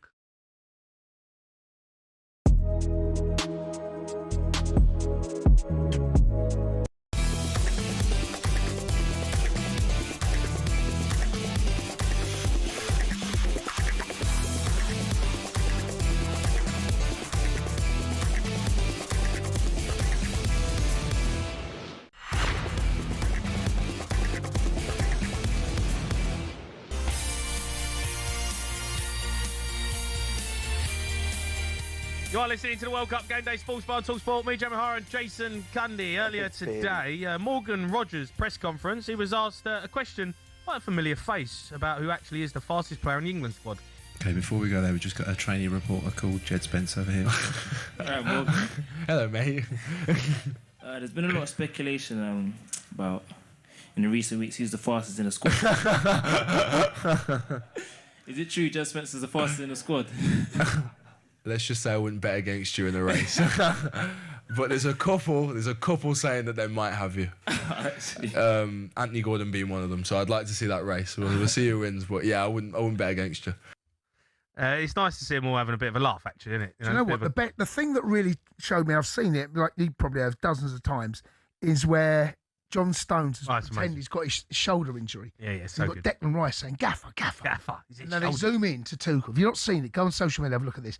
And Tuchel's like this. He's going, you can see. He has a panic up. Panicking. Yeah, he is. Next thing, the music comes in and then he gives it a boom, boom, boom, boom, boom. It's so proper lad banter, that, it's so fun. It's class. So good. Yeah, it is good. And that's the camaraderie you want to see at a major tournament, right? Yeah, and you go into a tournament. Win, yeah. And it does feel as though there is a real unity. A brotherhood. Who was talking earlier about brotherhood? Whoever it was. But it does feel as though there's a real unity. Dan Burn. Real unity, real camaraderie. And you need that. You're a long time away together, those boys. And listen, we're close. We're close. And I said to you, when Tuchel got the job, he's been brought in for 3 games. Quarter-final, semi-final and final. Because we're going to get to the quarter-final. We should. It would have been a failure if we hadn't, Jay. Well, yeah, I know, but Mexico, yeah. If we went out, it wouldn't have been in disgrace. People aren't going to... England should get the quarterfinals, right? We should. I don't care what the journey, we should. Yeah. Top the group, we've done that. Now, these are the games he's been brought in for. They're 3 games. His contract, 3 games. And the 3 now in front of him. When you look at the games, the potentials, I know obviously it can change. You know, we thought we might have played Brazil, but they got knocked out. Yeah. So we got Norway. You know, you look at it and go, right, okay, Argentina, probably. Yeah, you're going to face a big head, aren't you? Yeah, and then, and then the final, France or Spain. Yeah. Do you look at them 3 games that Thomas Tuchel has come in for, like you said, do you see us not being able to get it over the line? Look, France were my favourites going into it, and nothing has changed. Even if we meet France in the final, I still have them as favourite. Depending on things can change, but these are the games where we win most of the games that we should win. More often than not, the games we get past. You and I said we're better than Mexico. Forget altitude. We're better than Mexico. Yeah. Right? Are we better than Norway? 100%. I'm not saying we're going to beat them. I'm not saying it's going to be easy. Are we better than them? Yes. Go and prove it. Now, Argentina. I think we can beat Argentina. Yeah, I do as well. I genuinely feel like I saw the game the other day against Egypt. Yeah. We can beat Argentina. But these are the games, the 50-50 games where we go into it, and they're the games, historically, we haven't won. Now, Tuchel, go and win the games that we struggle to win. Not the way. Getting there's the easy part. Yeah. It's easy. Yeah, well. Now, go on. Take another step, and take another step. How would you approach the game at the weekend against Norway? I'd play the same way we have done. I wouldn't change anything about what we do. Same team, same approach. The issue being the right back. If Reece is fit, play Reece. Well, Reece didn't train today. Well, we heard yesterday that he is fit for selection. If he's not, well, it's a problem for him. If Reece can't, I don't know what you don't want to do. You don't want to take your right back off during a game, do you? You don't want that to be your first sub. No. You don't want to say you've got an hour. You got 5. Yeah, but you don't want that. Yeah, but who comes in? I would just go safe and play Jed Spence. Yeah, I think you might be right. If he's not fit, I don't know, mate. We're not privy to this information. If he's fit enough to start, then start him. I would start Reece. If he's not fit enough to finish the game, I don't know, mate. I don't know. It's tough without being on the inside. Obviously, the big talking point is going to be Haaland, right? And Odegaard, 2 top players. We know that. Yep. Obviously, Haaland's an amazing player, but I do feel like these players have played like they're used to playing against him, right? They play against him on a regular basis. They know everything about him. They know how he plays. They know his attributes. I know you could say that about Gabriel, but still, Well, is there? You can deal with Haaland. Yeah. Yes. But I watched Haaland play against Brazil. He done next to nothing and scored 2 goals. Yeah, I know. I don't think that happens. That is who he can be. We've seen enough of him, watched him enough times in the Premier League. He can be anonymous for like 80 minutes, and he pops up with the most important goal of the game. That's the problem you've got, is that the thing about him, it doesn't bother him. He's not involved in the game. It's not like Kane. If Kane's not involved in the game, Kane will have to try and find the ball. He ain't going to come deep and find the ball. He don't care. He'll leave that to Odegaard. That's his job. Get balls in the box. And the goal they scored, I was disappointed in Gabriel. One to mark. Gabriel's got get another 3 yards close and stick your arm up, and he don't get a clean. I think that's harsh, because I think when you watch it and you watch the player cam of Haaland, he looks like he's not even interested, and obviously he is, but he stands away from Gabriel. He gets away from Gabriel. Well, get stands closer off then. him. Yeah, get closer. No, but Gabriel, it's man and ball defending, Jason. I'm not having You've that. been a centre half. I'm not having You're that. not going to just stand and mark Haaland, are You can't You're let not Haaland can't let him get a run. You've got one to mark. But you've also got to watch the ball that's coming in the box. I think if Gabriel looks back at that, he's going, I have got to get touch time. I've got to touch. The worst way is you just put your arm across him. He don't get clean. He's got to run and jump. You are absolutely dead with Haaland, dead.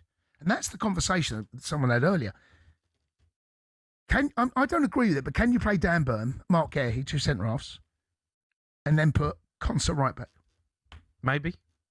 Wonder if that's... The reason why being... Because Dan Burn, physically, can cope and deal with, and he likes that. The pair of them love that physicality, and that's why Gabriel was so disappointed. He enjoys the physical side of the game. He loves it. He thrives off it. And for some reason, he switched off, and then Haaland gets a yard, run, jump, dead. Dan Burn likes that. Dan Burn wants that physical, but he wants to touch, he wants to close, he wants to grab his shirt, he wants to get his arm across his chest. I'm not saying that's what I would do. What I'm saying is it must be going through Tuchel's mind if Reece is not fit to start. Yeah, maybe. And then you're playing 3 centre halves. I'm not saying it's ideal, but set pieces with Haaland. You got and both boxes. pitch. Yeah, I hear you. It's a conundrum for Tuchel, but this is what I said. These are the reasons he's been brought in for these 3 games: quarter, semi, and final. Go and win it. All right, let's go to Lee. He's a Spurs fan, right, Lee? Hi, Lee. Hello, mate. Jay. Yeah, we're good. Jason, you all right, mate? Yeah, we're good. We're good. What do you want to say, Lee? Well, firstly, I phoned up about the Argentina Groucho, I was going to say, galloping down the wing, but it's England now, and that's what's most important. Yeah. And it frightens me. Being a Spurs fan, I'm always scared, and I. I'm always scared. Like, and on the last part of that Mexico match, I couldn't. It was awful. Genuinely, I thought like I went out to have a cigarette, and like in the last minutes and all that, and I thought if I go in that room, we're going to lose.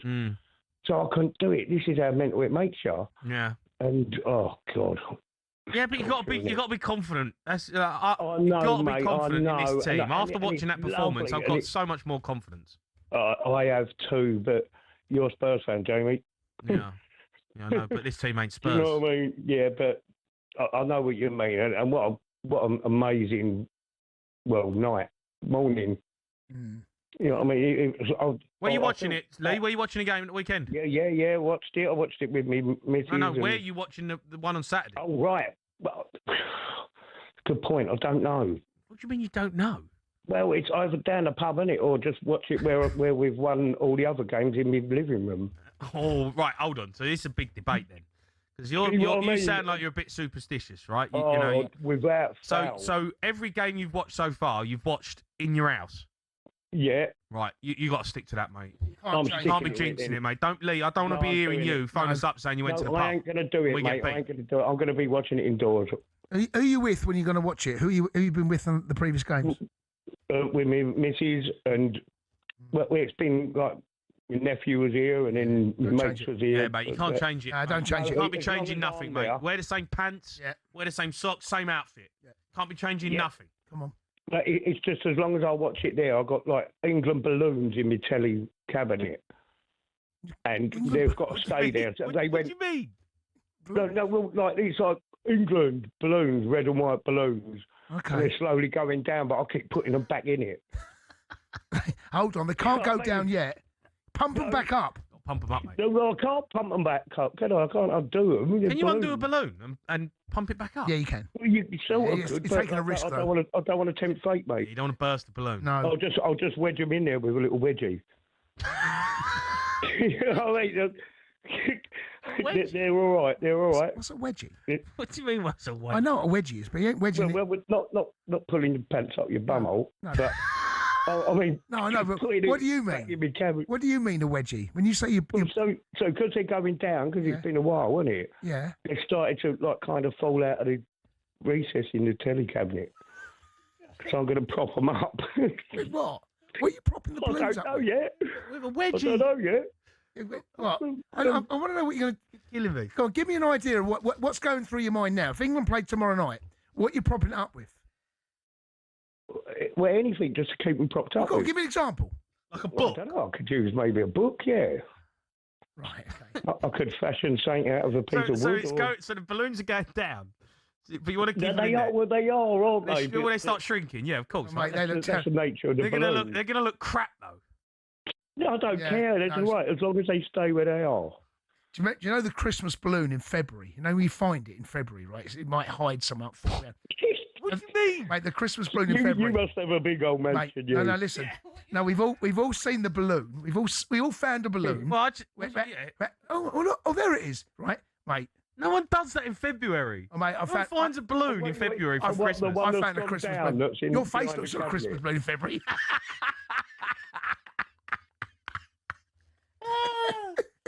Oh dear, Lee, listen, mate. Thanks for your call. You're a wedgie. When he said I'm going to wedgie it, I'm like, wedgie. Come on. What with, mate? That's a classic, a wedgie. A wedgie? Yeah. Well, as a kid? Yeah, it's a classic. Yeah, you don't. Yeah, especially you don't recover from them. Yeah. It takes a while. Especially about 3 or 4 grabbing. You lift the ground. Yeah, your feet come off the ground, mate. Your feet come off the ground with a wedgie. No, mate. you're in big trouble. Yeah, it's time to go home. Yeah, you're in big trouble. Let's go to Kerry, who's a Tottenham fan. Kerry. Right, Kerry. Hi, you're right, mate. Hi, Kerry. Oh, so basically, I have a tendency to injure myself watching football. So watching the Panama game, I had a freak accident. A mirror went in my Achilles, and I spent 12 hours in the A&E. No, you didn't. You did what? Your Achilles? Yep. Honestly, it's because I'm very heavy-handed. So I slammed the door, this mirror, and my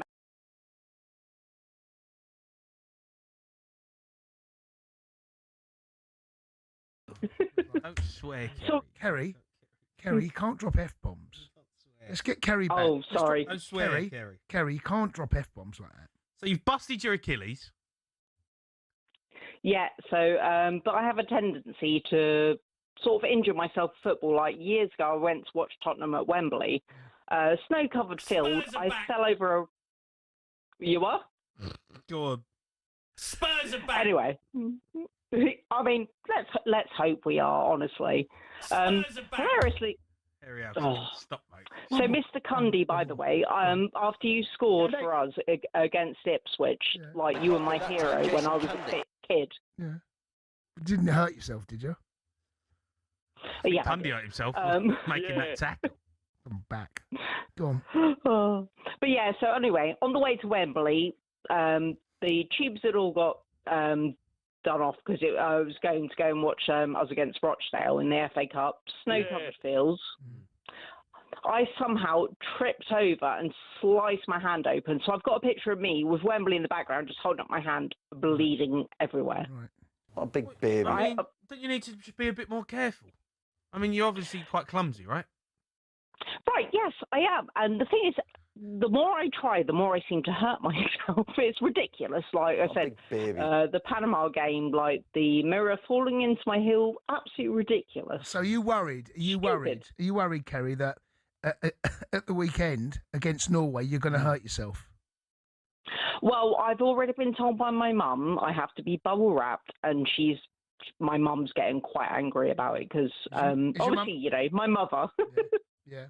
Where are you watching the game?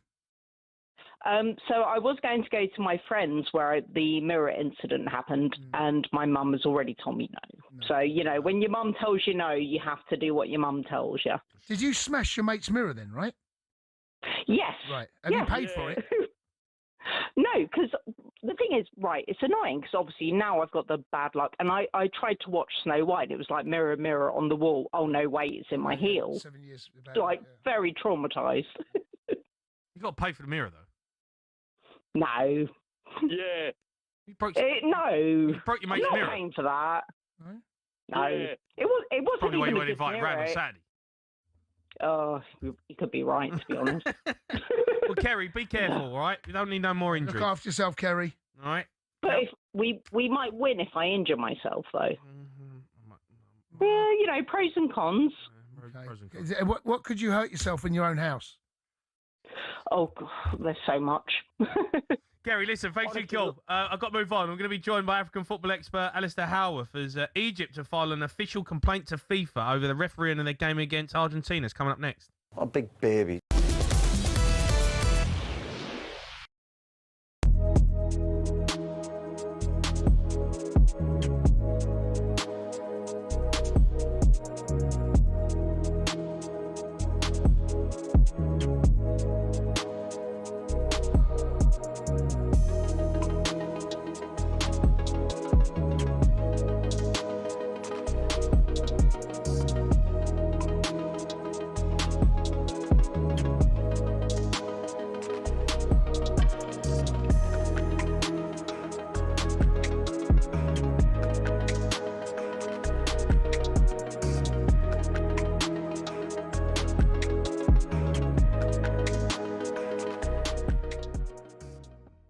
You know, the idea it's a clear tournament has been fixed. I think that's a bit powerful. Let's have it right. Because at the end of the day, if you were fixing the tournament, you'd keep Brazil in it, surely. Wouldn't you? When you're fixing the tournament, you try and keep them in it. If you want worldwide viewings, and advertising and money and all that and revenues and fixing it for the right reasons so the superpowers are inside the competition. Well, we can evaluate the stupidness, surely but we can dissect the stupidity of individual statements. But we're talking about the premise of what I don't think people that's should say. stupid. I think it's harsh. I don't think it's a stupid comment. I think it's just in the moment. It's got wrapped up in the moment. There's billions of people. Stupid comment. You can't run around saying... Simon, there's billions of people. It's an uninformed, uneducated, unsubstantiated, with no empirical background behind it. Because it's an uneducated view. You can't tell something's fixed unless you know it to be factually the case. No, so I just said his emotions run riot. But it's a stupid comment because it's not seeded in anything. So what the argument is about and debate is about is whether people should be able to say these sort of things and whether the consequences of it should be far-reaching. And what we're talking about is how people should operate. I think Simon's right in this one, is he not, Sean? It is clear this tournament has been fixed. Then that guy boards a plane and flies back to Egypt and goes unpunished. I mean, my God, yeah, that is conspiratorial. No, I totally agree. It's too powerful. That part of the statement is too powerful. Yeah. The rest of the referee's not fair. We've all said that in different variances down the years. The injustice was clear. I mean, look, the argument going back to, the facts of it as a manager, forgetting that last part of the statement, which is powerful, and you can't forget it, I understand, but let's just, for our question and answer here, forget it. The injustice is the foul, isn't it? They're going, why are you bringing it back to that foul? Why are you allowing that foul to create such a moment in a game and bring it back for their goal? The goal that was disallowed. But the irony of it is, if you interviewed a referee, right, and a referee went out and said, these clowns are unfair, the players cheat, the managers harass and abuse us on the side, they'd be outraged.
You are listening to the Sports Bar on talkSPORT. Me, Jamie O'Hara and Jason Cundy. Still to come, we're going to be joined by Alex Crook. He's live in New York. But first, got to discuss Egypt's exit at the hands of Argentina and look ahead to Morocco's quarterfinal as well versus France.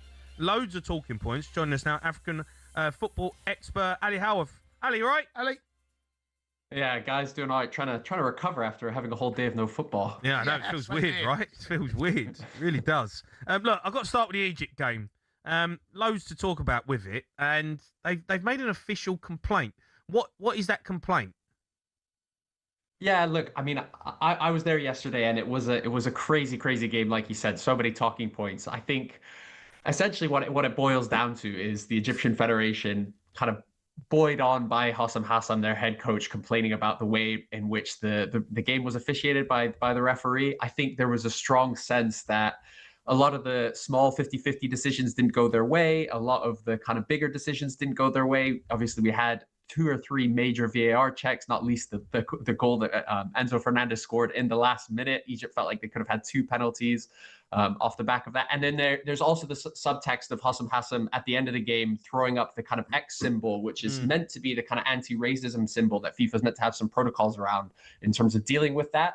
And they didn't. He ended up getting booked in the kind of subsequent kind of fracas, I guess, with him and the Egyptian players. Do we know? They haven't spoken too much explicitly about that, so we're not entirely sure what the details are around that. But that was. It's all around the game. I didn't get what the X thing was aimed at, what it was about. That's why I was interested to know if there has been some sort of conclusion over it, but obviously not. Look, just on the ones that they're not happy about. I don't think they're fouls. The Salah one, it's not a pen, and the McAllister, I think it's a pull. There's not enough in it for me for a pen. So I really don't know where their gripe is. Like maybe the disallowed goal, you can say it's harsh, but it is a foul, and it is the same phase of play. They don't touch the ball again. Do I agree with it? Maybe not, but that's the rule. I don't really understand their whinging. They were 2-0 up in the 79th minute. against Argentina. Now, for whatever reason, they fell apart as a team. You can't blame the referee or decisions for the fact that your team fell apart and conceded 3 goals in 10 minutes. Yeah, look, absolutely. I think they can't have anyone to blame but themselves for the result. And they have previous for this. Haaaaas is, look, he is the hottest of heads in terms of a coach. He once assaulted a photographer on the pitch and got a ban in Egyptian football. He once famously, in a game when he was playing with his twin brother Ibrahim, who's his assistant coach, they're identical twins, playing, I think it was a friendly in Lebanon, against Lebanon. Haaaaas started a fight amongst the players. Eventually, the police came on. A policeman lifted his rifle, and it looked like he was almost going to like level it at Haaaaas, and his brother actually grabbed the rifle off of him. So these two they have previous for this kind of stuff. I think that the argument and I guess the frustration is they felt like there was one rule for Argentina and one rule for Egypt. I totally agree with you, actually. I think all the decisions were very close, and I think you can very much understand why they were given. But I think particularly being in the stadium, you got a sense of there was a lot of these really niggly challenges in the first half. Imam Ashur got slapped in the face by Julian Alvarez. Whether it was an accident or not, it didn't get checked. You know, Sergio Romero went really hefty challenge on Mohamed Salah, probably should have been booked, didn't. And there was that growing sense of like, we aren't getting the rub of the green. And I think actually a lot of what fed into that is actually what happened the day before with the whole nonsense with Trump, Balogun, the US. I think what that did is it's undermined FIFA. And we had the exact same thing at the AFCON earlier this year where there was some pretty bad refereeing. And again, it was the same where there was a lot of decisions going in that case towards Morocco.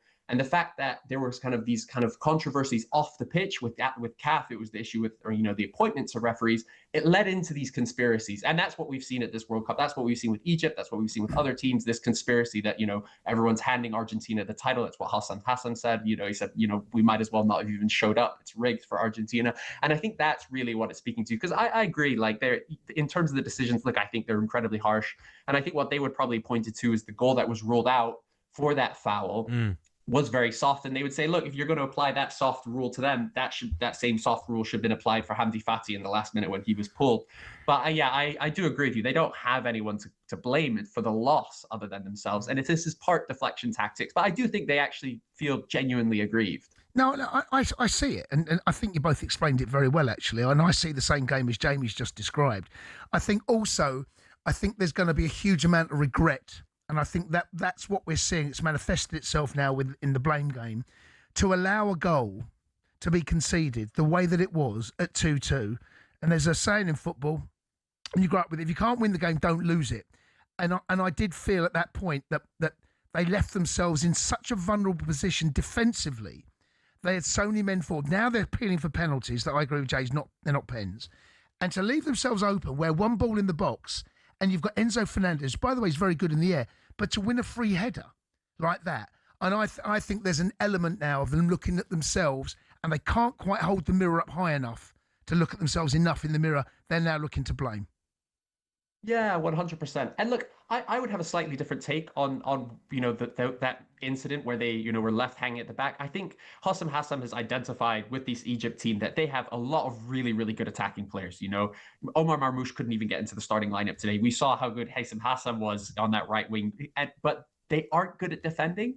And I think that's one thing that he's identified throughout this tournament is like, we can't defend a lot, but we can attack. And so we're going to attack with a lot more freedom. And that's what's actually got them to this position. I think coming into this tournament, a lot of fans were expecting to be very defensive, very negative. And actually it's that positivity, the way they went toe-to-toe with Belgium, the fact that they were able to take the game to Australia and to Iran and to New Zealand. And I think it was almost kind of an acceptance that, look, and I felt this in the stadium. Look, I felt in the stadium as soon as that first goal went in, I thought Egypt would lose. I thought it would go to extra time and then they would lose there. But there was almost, it felt to me that an acceptance that, look, if we don't win this in the next 5 minutes, if this goes to extra time, we can't hold off Argentina. And you saw that in how the game went. They you know, yes, they defended bravely, but Argentina could have scored quite a few goals, particularly in the first half. They missed the penalty. Mustafa Shubir, their goalkeeper, has an incredible performance. So the way I see it is yes, they'll have huge regrets about the way they managed it, but it's almost like that's an acceptance that that's who they are. It's kind of like, you know, not, you know, terrible comparison in some ways, but Ange Postecoglou, you know, it's just who we are. Like, that's how we have to play. That's how we have to. And if we don't play that, we'll lose even worse. And yes, they got beaten and it is a shame and they'll have regrets. But I think they actually can hold their heads high despite the kind of obvious mental collapse. Ali, just really quickly, I've got to ask you about Morocco because they're playing France tomorrow. Then this Moroccan side, everyone expects France to go through, but they're a good team, Morocco. They know what they're doing. Sixth, they're currently ranked 6th in the world. Yeah, they're a seriously good team. And what they are, which is very different to the team that lost to France in Qatar 2022, is they're a lot better on the ball. They're a lot better going forward, and they're a lot more flexible. In Qatar, they got through by playing very rigid defensive counter-attacking football, whereas and then against France, they kind of just got undone. France actually did a job on them. They actually had more possession. It was the first game in that World Cup where they had the majority of possession and they lost. Whereas this team, like you said, the rotations of the front four, those two midfielders, Nail El Ainaoui and Ayoub Boadi, just 18 years old. The way in which Achraf Hakimi kind of does exactly what he does for PSG from Morocco. And, there's a lot of talk about Trent Alexander-Arnold and kind of finding his unique profile and the way he can't translate that into England. Achraf Hakimi does it brilliantly. He plays right back, but he ends up on the left wing, up front, on the right wing, in central midfield. And Mazraoui is kind of similar, playing as an inverted fullback. So they're a very creative team. Look, France will be the favourites, absolutely. But I think Morocco will certainly have a few tricks up their sleeve to try and stop France. Ali, you're a star, mate. Cheers, Appreciate you coming on. Cheers, guys. Right, up next, we're going to be joined by talkSPORT chief football correspondent Alex Crook. He's live from New York. We're going to get all the latest transfer news.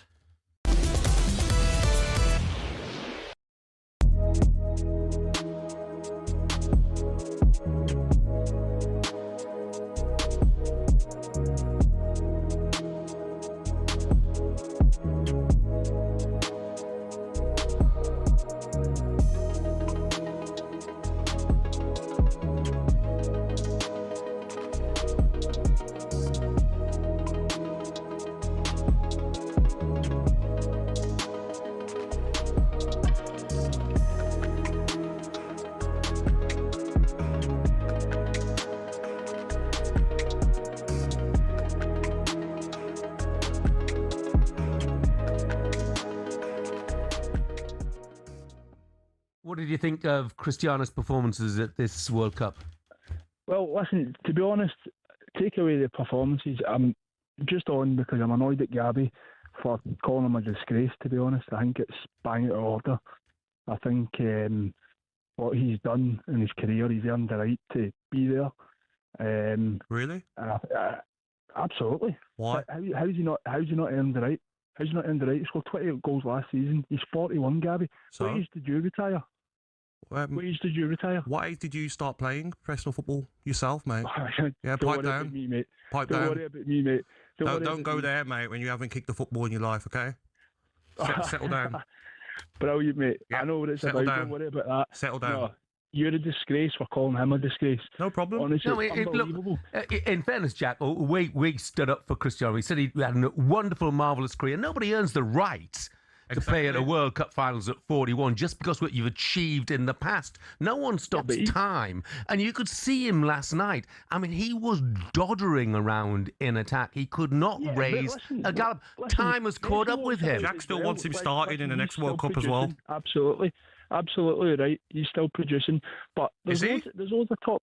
No, I'm saying Messi walks about, but he's still producing at the World Cup, which is fair enough, right? Yeah. But to say that he's not earned the right, he hasn't. He is a phenomenon. But he's not anymore.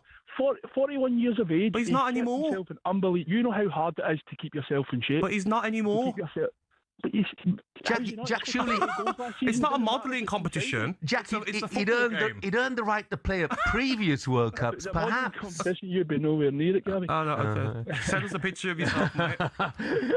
Let's rate you out of 10, mate.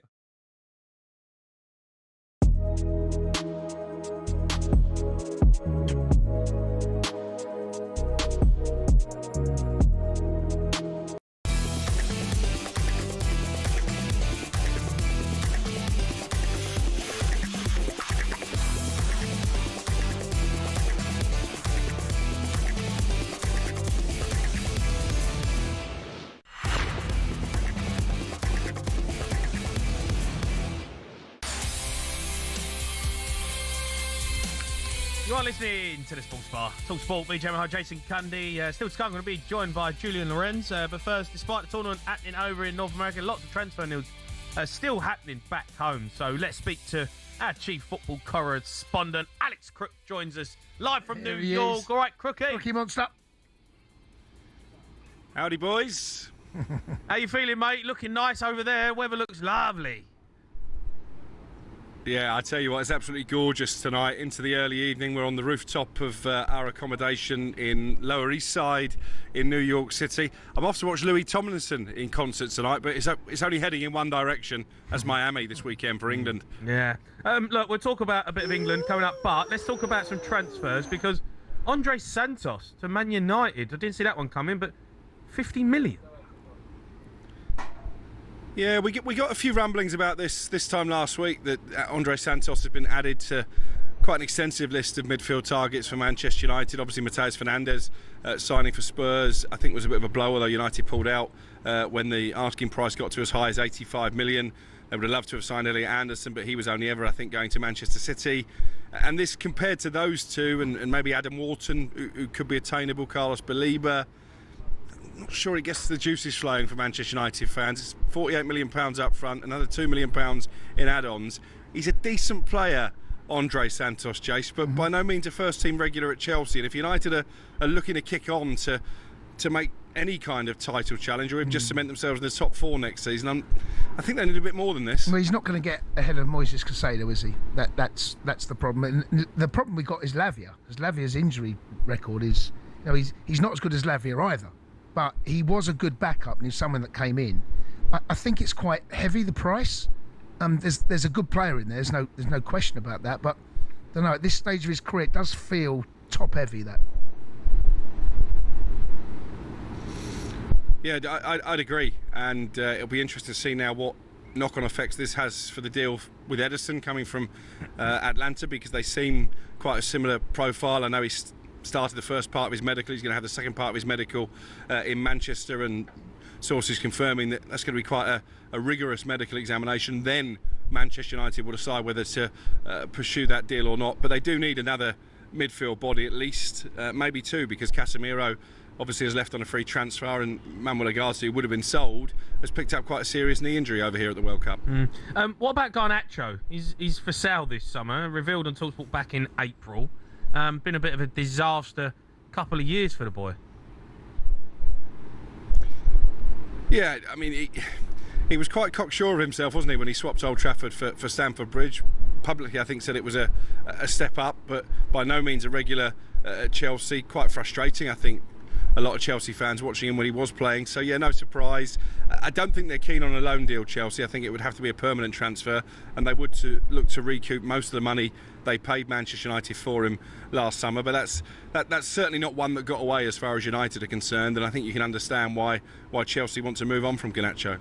Callum Wilson to Brentford on a free transfer is subject to a medical. This feels like a bit of a no-brainer for both. Yeah, I think it's a good signing. I was on one of the shows yesterday, and maybe there were one or two questions about, is this really the type of profile that Brentford usually go for? Well, no is the answer, but they did bring in Jordan Henderson for a bit of Premier League experience this time last year, and that worked out okay. He knows where the back of the net is, Callum. When he's fit, I think he's excellent. And even at the back end of the season, came up with some big goals for West Ham. The issue is he isn't fit regularly enough, but I'd imagine he's not on a massive salary, takes a bit of the goal scoring burden away from Igor Thiago. So yeah, I see this as a win-win for everybody, really. Callum gets to continue his Premier League career, and Brentford gets someone who's proven to score goals at the top level. Bruno Guimaraes, Arsenal are after him. He wants to leave Newcastle. They're having a bit of a nightmare, Newcastle, at the moment. It feels like it just feels like the best players want out all the time. What is going on there? Well, it feels like deja vu, doesn't it, if you go back to this time last year when Alexander Isak was effectively on strike to force through that move that did eventually happen, that British record move to Liverpool. They've sold Anthony Gordon to Barcelona. £70 million is decent money, but he was one of their key players last season. Tonali to Spurs, again, decent money, £100 million deal, but they need to reinvest it. And now, as you say, Bruno Guimaraes kicking and screaming to try and force his way out. I don't think he's officially handed in a transfer request, but certainly via his advisors, they made it clear to Newcastle he wants to leave, he wants to join Arsenal. I think it will take a bit more than the 60 million quid that Arsenal seem willing to pay. I think Newcastle value him a lot higher than that. But yeah, another tough summer for Eddie Howe and potentially a tricky season ahead as well for Newcastle. Okay, maybe some good news for Newcastle. Open talks with Freiburg to sign Johan Manzibi. Tell us a bit more about that. Manzambi, yeah, good player, Jace. Done well over the course of the last few weeks for Switzerland. Didn't play against Colombia yesterday. They got through obviously on penalties, but they did miss his creativity. I think Newcastle keen to get this one done as quickly as possible, because the other thing that keeps happening to them is they keep getting so far down the line with players, and then the deals get hijacked. It's happened already this summer with Victor Munoz going to Liverpool. So they're keen to get this tied up as soon as possible once Switzerland exit the World Cup, and that could be in the coming days, because of course they got Argentina in their quarter-final. Right, Crookie, enough of the transfer chat. How is it out in America? How's producer Ryan? Is he still knocking about? What you up to? What you got planned? Where you watching the England game? He's still knocking about. We're having a quiet one tonight. My daughter's here at the moment, so as I say, I'm taking her to see Louis Tomlinson. So I think Ryan tells me he's going to get an early night. That'll be the first time he's done that in this whole trip. And then we're off to Miami tomorrow to join up with the Drive boys. You think this cowboy hat is good? You wait until you see the clobber that I bought here in New York to unleash in Miami. It is Del Boy, Only Fools and Horses, all those years ago. So looking forward to showing that off. And we are going to be inside the stadium, hopefully, to see England beat Norway. I'm really confident about this, Jamie and Jason. Yeah. I wasn't confident about the Mexico game because of all the factors that would have counted against us. But I think we've got the measure of this Norwegian team. I think we've got the players to go through and set up a semi-final of Argentina. And while I've got you, I've caused a bit of controversy over here, unsurprisingly. We were watching the Argentina game yesterday in one of the local sports bars just over the bridge in Williamsburg, and I was the only member of the talkSPORT team cheering for Argentina. Now, that may sound weird, but my logic to this is that if England are to reach a World Cup final, I want them to do it by beating Messi and Argentina and laying to rest those ghosts from France '98, as opposed to maybe getting an easier route against an Egypt or a Switzerland. Do you understand that, or am I bonkers? No, I don't care. Yeah. I honestly, I hear where your head's at. I don't care, mate. And I want to play the crappiest team we can. Yeah. Give me Switzerland. Yeah. Yeah. Yeah. But won't it be more satisfying if we're there in Atlanta? No one's going to and we remember knock out Messi? World Cup final winners. No one It cares, will. mate. We win a World Cup. I don't care who we play. Whenever you get the draw in the FA Cup, Crookie, right, you never ever want the hardest team still left in it. You don't. And this is the same route. You want the easiest route you're through. Don't care. Win it. Go and win it. Don't care who we play. Couldn't care less, mate. Honestly. You say that, but when Man United won the treble in '99, you know I'm a United fan, it's the worst kept secret on the station. We beat Arsenal in that epic semi-final replay. Ryan Giggs with the greatest FA Cup goal of all time. Yeah. Would that have meant the same if we were playing Queen's Park Rangers? Yeah. Yeah, I think it would. Yeah. It's a treble. Win a Make treble. history. We win the World Cup, mate. No one's going to care. It wouldn't. No one's going to care. It's simple. I'm in a minority. What can I say? Yeah, you are. I'm in a I minority. think you're on your I own don't there, care- I matey. don't care less. You're on your own. It'll be nice, don't get me wrong, but give me Switzerland all day. okay? We got listen. Before we get any further, We've got boys, to beat Norway. let's get past Norway. All right. Yeah, agreed. Let's just Agreed. do that, because I'm not. You know, But I think we will, Jason. No, You Joe, know, listen, I agree. also feel. I watched the celebrations for Norway after they won the game against Brazil, which again is a massive achievement, although it's not the same Brazil side that we're used to seeing. But they just were so emotional and so elated. I just wonder if that's their moment, and ours is Well, still to come. Again, I don't care who I play. Norway, but I couldn't get. Just I want the best. I want to just make sure that England turn up, putting our best foot forward. And I agree. I think we'll beat them, but I'm not saying it's going to be easy. Crookie, you're a star, mate. Cheers, Speak to you Crookie. soon. Cheers, boys. Have a good night. All right, Alex Crook there, chief football correspondent. Up next, we're going to speak to French football expert Julian Lorenz is coming on. We're going to talk about the quarter-final between France and Morocco. It's live on talkSPORT.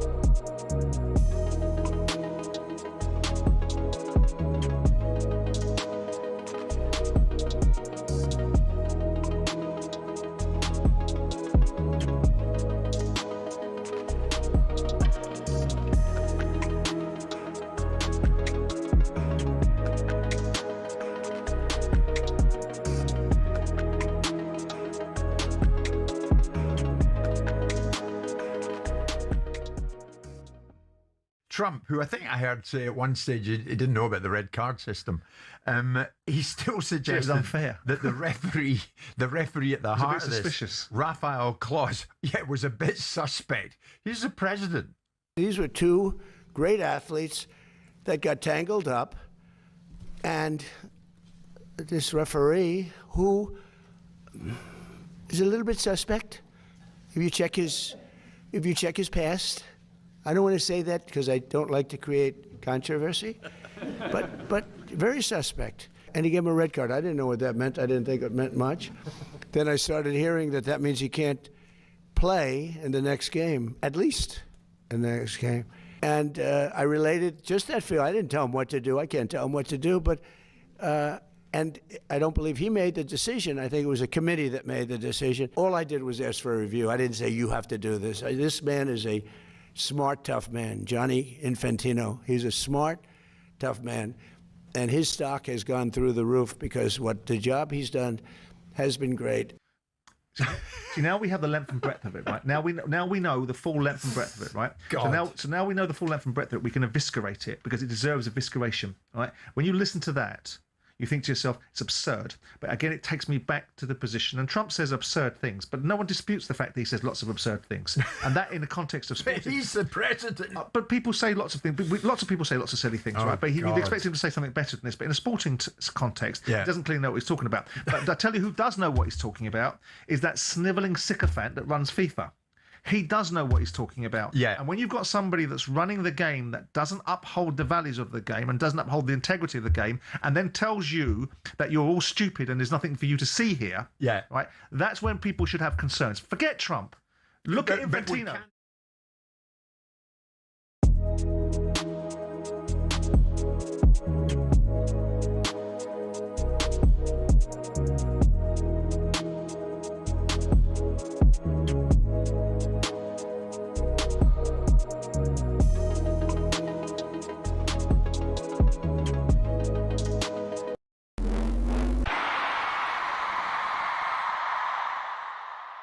If there's one thing Brazil loves more than samba and sunshine,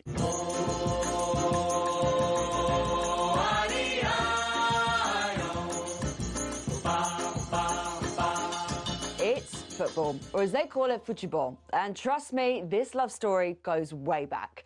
It all started in 1884, when a young Brazilian named Charles Miller returned from England aged 21, carrying a pair of footballs and a Hampshire FA rulebook.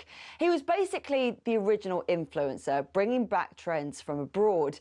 And just like that one mate who insists you have to try their new obsession, Miller convinced everyone to give this little English sport a go.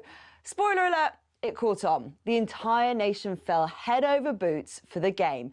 And fast forward a few decades, it was time for Brazil to start playing in the World Cup. Then came 1958, the year a 17-year-old kid named Pelé showed up and said, "Don't worry, I got this."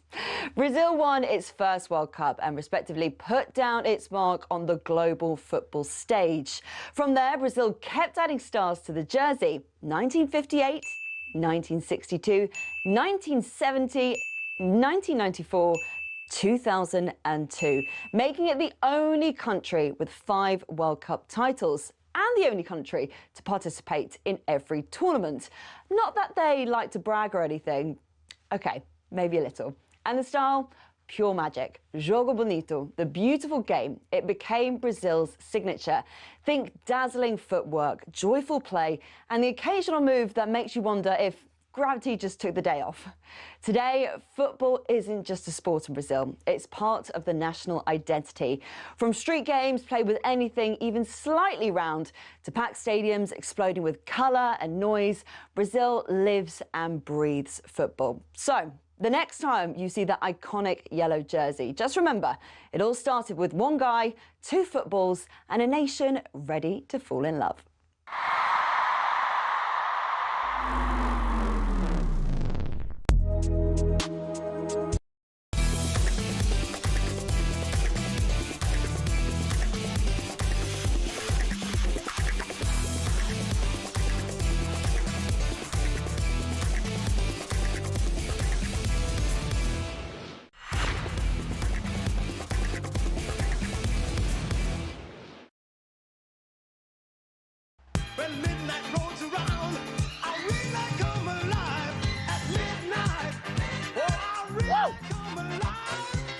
You are listening to the Sports Bar on talkSPORT. Me, Jamie O'Hara, Jason Cundy, taking you through till 1 a.m. Still to come with back pages.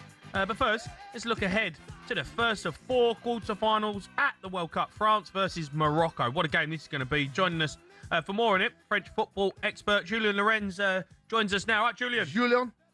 Hello, guys. How are you doing, Julian, top man, mate. I really appreciate you coming on. Look, France have been the standout performers of the World Cup so far. How impressed has the nation been over there? Yeah, super impressed. I mean, five games, 5 wins, and you can look at the opposition, sure, and a Norway B team, a very average Sweden team, a very defensive and hard to beat, I guess, very aggressive Paraguay team. Senegal in the first game was a bit of a test, and they played really well in the first half. But overall, it's been plain sailing, really, and that front four of Doué, Mbappé, Olise, Dembele, or sometimes Barcola instead of Doué has been amazing, really. And I think tomorrow's game is going to be open to attacking team. It should be really fun to watch. It wasn't a great game in terms of France, but they found a way against Paraguay, Julian, and that, there's many different ways to win a football match, and it impressed me the fact that they come through and against adversity, against a really aggressive, as you've already pointed out, but they still found a way to do it. And when you win a World Cup, you come up against different types of opposition, and they can win beautifully. We've seen that, and they can also win when the game's ugly. Yeah, you're right, Jace. I think it's a great point. That's the point that I love the players that I saw after the game. Mbappe had this really good line. He said, "There's not a good way or bad way of playing football. There's just one way: it's winning." And the French did it against Paraguay. It was like, you're right. It was ugly. It was difficult to play against them. They were, all the dark arts and everything like that. They tried to get the French frustrated and angry and get them out of their games. And actually, they stayed focused. I thought they really approached that game in the right way. And to win it like they did, Mbappe said something else. He said, if we have to get our hands dirty, we will. Yeah. And we can play like that. He said Paraguay thought we were just pretty football, 1-2s, playing like that, loads of passes, but we showed that we could get a fight in and win those kind of games. And that's important. They won't play a team like Paraguay anymore in this World Cup, right. No. But it was good for them to win that way. Just on Kylian Mbappe, he's in unbelievable form. 7 goals in 5 matches. Coming into the tournament, there was a protest about him at Real Madrid. People were signing a petition against him. And, he has just produced at the highest level and shown everyone, really, for me, he's probably the best player in the world. Yeah, I agree with you. He's on a mission, really. I think the World Cup does something to him because even the last one in Qatar, he was outstanding. The one before, obviously, 2019, 2018, sorry, he was a young player. He was only 19 years old. But I think there's something that the World Cup just gets the best out of him, really. He's got that obsession of winning again. He's the captain now for the first time in our World Cup. And I think that means a lot to him in his leadership. He's changed as well. I think he works harder. He's a much better leader than maybe he was at the last Euros when he was his first tournament as captain. And I think we see a very different player than the one we've seen this season with Real Madrid. Going forward, we all know what France have got under the bonnet. We all appreciate, we're not even mentioned Turkey yet as well, who can come on and have an impact. But defensively as well, Julian, France, they've only conceded 2 goals, you lot. So you're doing things right at both ends of the pitch, which is ominous. Yeah, and that's with Saliba not being fully fit, by the way. He still has those back problems that he had at the end of the season with Arsenal, but him and Upamecano have been outstanding. I guess we could look at the 2 fullbacks in Jules Koundé and Lucas Digne and probably look at, okay, this is the 2 weaknesses, if you want, the weakest point in this team. And you know what, when Brahim Diaz and Hakimi go towards Digne and Doué, then they will be a key in that game tomorrow. Same if France qualify and Spain qualify, Lamine Yamal, Lucas Digne, that could be a huge moment too. But for now, you're right. With the ball and without the ball, I think we've been pretty perfect. Yeah, Morocco are a good side, though.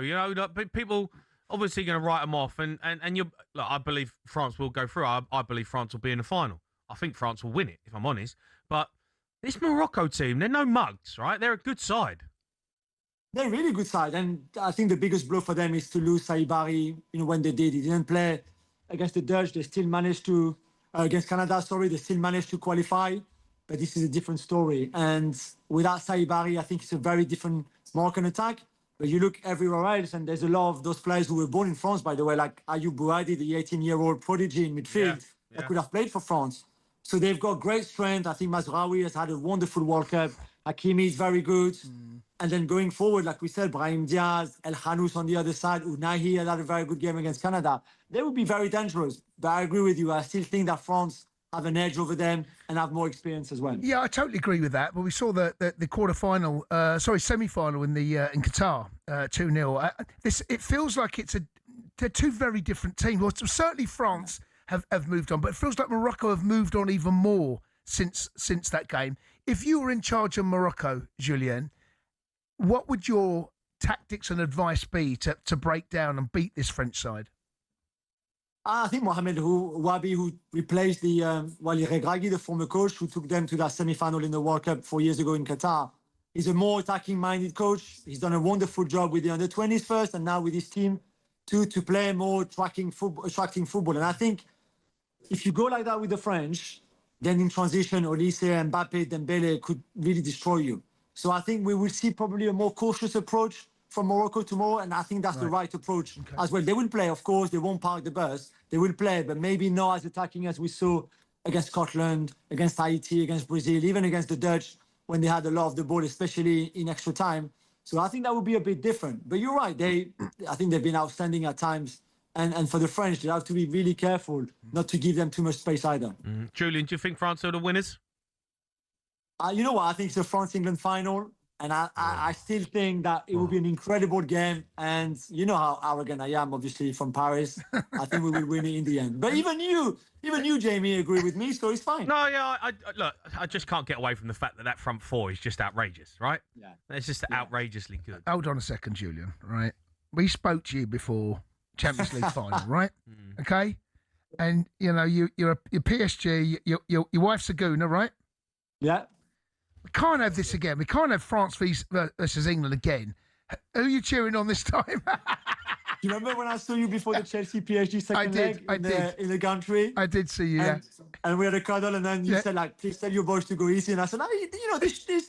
And no, it wasn't. But this time would be different. I think England can win this. Whether it's against France or Spain in the final, I think they will go to the final, England. Yeah. But what I would about have an England-France final for everything that it means to me and the family, obviously. I know, but yeah, I think it'd be great. But what about in the Lorraine family in the house? How's that going to go down? I mean, the missus is Welsh, so there's nothing England in the house, personally. So even the kids want France to win.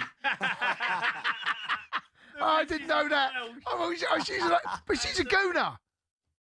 Yeah, but she's Welsh still. You know, oh no, you killed me, Julien. That's perfect. Oh no. So you both want? Oh no. They both want England to get slapped. Oh no, Julien. Julien, you're a star, mate. You killed me. We'll speak to you Thank again. You, boys. You killed me. Thank you so much. So good. The wise. Oh no, I didn't know that. It's so good. I didn't know that. Brilliant stuff. Julien Lloren's there, French football expert. Up next, we've got Back Pages.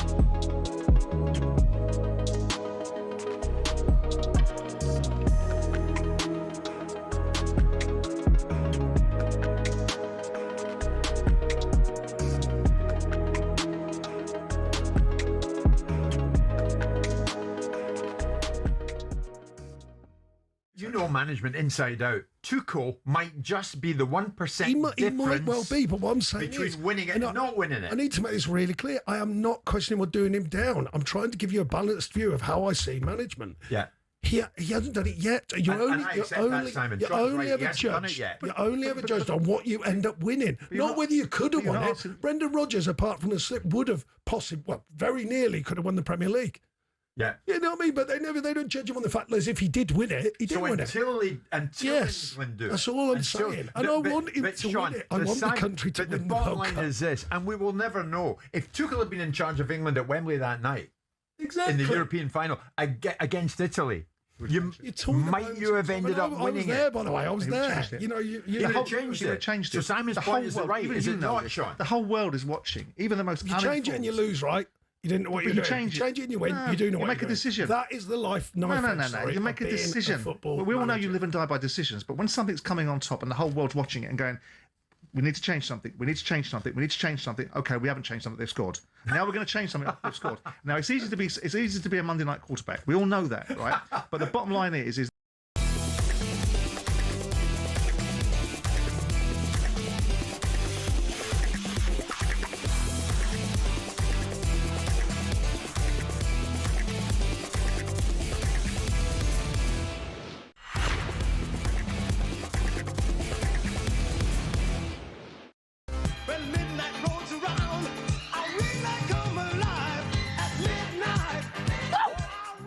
You are listening to the Sports Bar on talkSPORT. Me, Jamie O'Hara, Jason Cundy.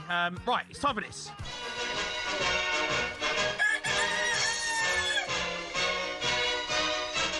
Yeah, back pages. Jack Cunningham, right, Jack? Morning, lads. How we doing? We're good. Yeah, we're good, mate. We're good. Let's get into some of the back pages. A good one here. Absolutely. We can't stop Haaland. It's on the back page of the Mirror. What's this?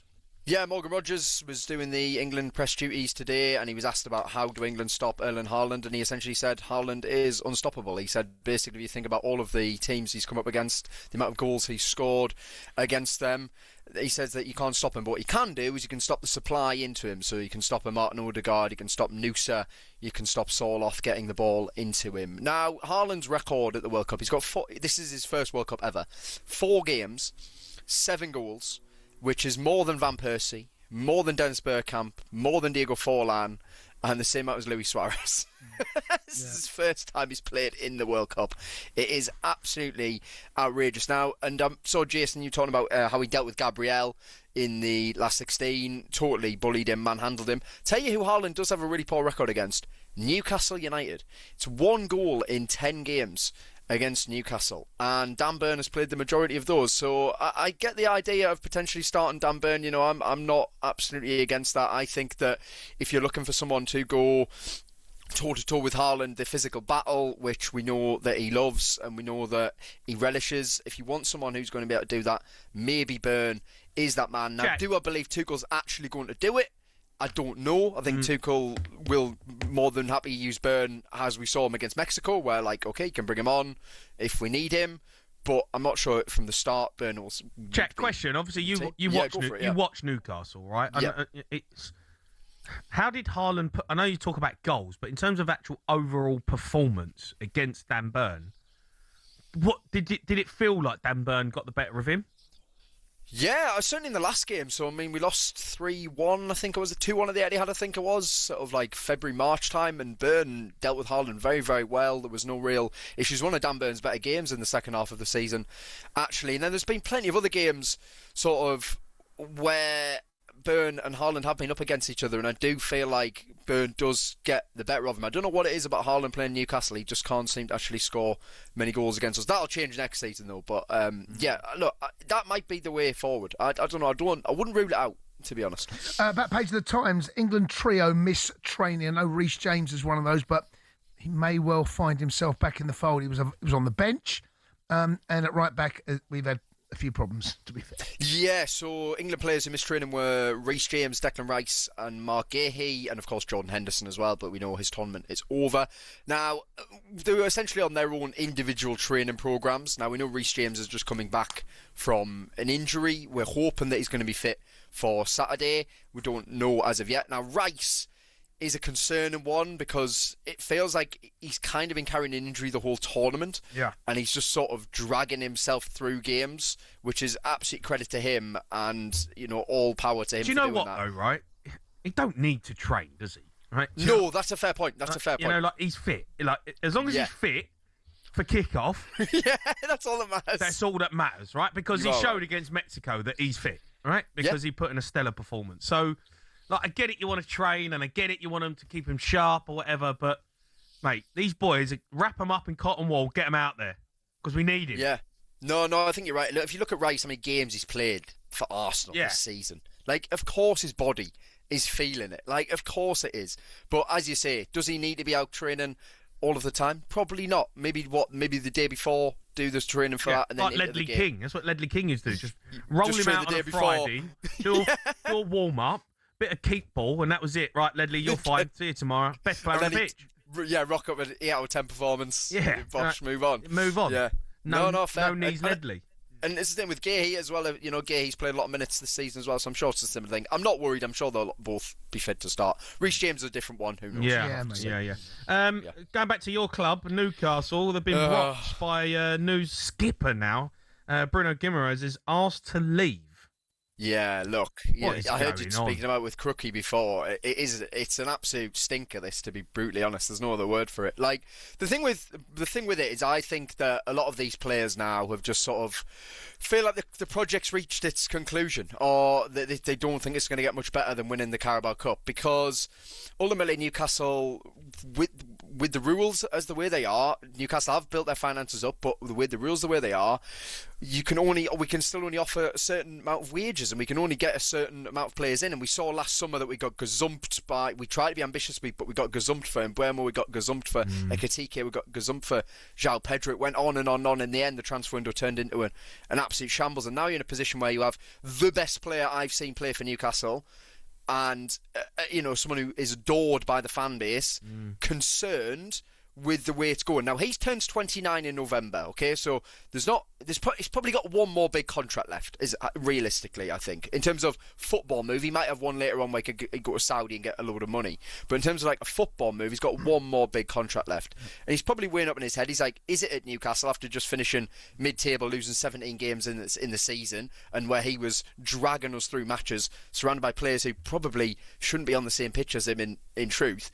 Or is he thinking, well, actually, I can go to a Champions League club and Arsenal? Now, if Arsenal do sign him, for one, the fee's a joke. Like, I understand I understand he turns 29, but he's worth so much more than 60 million to Newcastle. We are talking one of the best midfielders in the world. I think he could play for Real Madrid or Barcelona. I know I'm a little bit biased, but I do think if you watch him in the World Cup, you also see just how good he is. We sold Tonali for 100 million. So yeah, we sold Tonali for 100 million. It's at least it's minimum 80. Better than Tonali. It's minimum 80 for Bruno. Yeah, Bruno's better than Tonali. He just is. So cool. I think No, they're different. They're different players, but Bruno is better than Tonali. So I just think we're in this position of, I don't know what's going to happen. Is he going to do an Isak? Is he going to force it? And really, I mean, that would be heartbreaking, because you've got to think of the relationship he's built up now with the fans. I don't think he'll do that. Strong bond. I don't think he'll do that. Yeah. You don't think he'll do that? I don't think he'll do that. Listen, I think he'll make it clear maybe that he wants to leave and he's not happy with the project because of seeing all the best players go. But I don't think he'll do what Isak done, because I feel like he's got a way better rapport with the fans than Isak did. But I don't know. I don't know. But Jamie, I've got to be honest. I never knew. I never thought Isak would do that either. There was no indication that Isak was that type of bloke. Now Bruno is very much wears his, heart on his sleeve. He's a lot more passionate.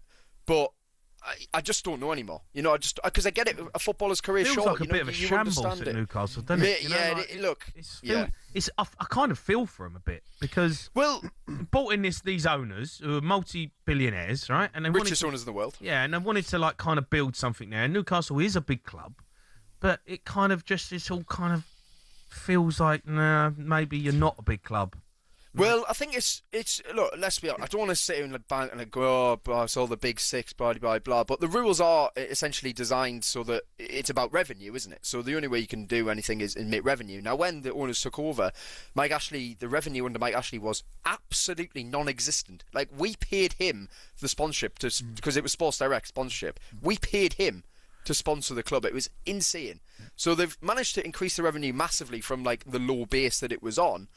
But unfortunately, with the way PSR works, the multi-billion pound owners we have can't just say, well, actually, we're going to inject this amount of money this summer, because that's the way the rules are. So then we're in this situation where we've won a Carabao Cup, which still, I never thought we'd even see that. But is that going to be as good as it gets? It kind of feels like it might be. Back page of the Eye, Lewis Hall, £40 million to Spurs. What are you laughing at? Right. Take another one off you. Take another one off you. What are you laughing at? Slapped. What are you laughing at? I'm laughing because that's not real. I tell you what, I'll tell you what, it will be soon though. Yeah, we'll have him. We'll take him and all. Why not? Backpage the Sun. More to come from Jude. This, of course, is Morgan Rogers talking about, and you know they're playing. It looks like they get on very well, but yes, you know, I think they've only started one England game in the same team together. Yeah, no, I think, look, Morgan Rogers and Jude Bellingham have known each other for a long time. I think they're clearly very, very good friends. And I think a lot of England fans would like to see probably them in the same team. Maybe Morgan Rogers out on the left. However, Anthony Gordon has absolutely nailed that spot down. He was amazing against Mexico, so fair play to Gordon there. He will 100% be starting on Saturday. I think what I like about this from Rogers is, like, even though he understands that Jude is in his position, there is no animosity whatsoever from him towards Jude, and I think that is the important thing with this squad. And Tuchel's clearly built a really good rapport, and look, that all goes back to Southgate as well, by the way. I think it's been built off from Southgate. Now Tuchel's on that other level. Jason, I remember you saying that Tuchel's essentially been brought in for 3 games: quarter-final, semi-final and final. So I see it. And I couldn't actually agree with you more. I think you are absolutely spot on there. Now, there was a really nice moment here with Morgan Rogers today where Jed Spence was sat in the press conference and asked him a question, pretending to be a journalist, saying who's the fastest player in the squad. I've heard it's Jed Spence, and they had just a little bit of banter between if it was either him or Anthony Gordon. And that's just like a nice little thing. It seems like they're having fun. Seems like they're enjoying it. I just think it's really good vibes around the camp. So no doubt we'll get beat on Saturday. Look, I've got to ask you about Wimbledon because we've seen some classics. Centre Court of King Arthur is on the back page of the Mirror. Brilliant Brit Ferry. He's flying. What a player. Arthur Ferry into the semi-final. First male wildcard since 2001 to make it into the Wimbledon semi-finals. Who was that? It was Ivanovic or something. Hang on, I'll find out. Zlatan. Goran Ivanovic. Irrelevant, yes. Yeah, he won it, by the way. By the way, he won Wimbledon that year. Well, there you go then. So maybe the Romans are good. But yeah, he's against Zverev, which is not going to be easy. The French Open champion, of course. He won his first Grand Slam with the French Open earlier this year. But Ferry's made £900,000 as well, which is nice. More than he's made in his entire career so far. But he's already made £900,000 from reaching the semi-final. And look, he absolutely smashed Kaboli today. I mean, it wasn't even close. Like in the end, you know what? He looks like a hell of a player. Looks really good, doesn't he? Yeah, he's quick, he's rapid, gets about. He's got scampers, mate. That's what he does. He scampers like that pit. I mean, it's a bit like Alcaraz, isn't it? Yeah, gets around. He's rapid. So listen, it's great that the Brits have got someone to hang their hat on now. All of a sudden, he's English, mate. He's not. Right, English. Right. Well, when Andy Murray was he? Yeah, no, yeah. When Andy Murray lost, come on. He was Scottish. When he won, he was British. When he lost, he was Scottish. That's liberty. We don't make the rules. That's just how it goes. You can't say that. It's terrible. You can't say that. It's terrible, mate. So if he wins, he's British. Yeah. If he loses, he's Scottish. He's Scottish. It's terrible. It's terrible. It's terrible. That's how it was. Yeah. Jack, listen, mate. Top man. Cheers, JC. Catch you later. Have a good one. Those are your back pages.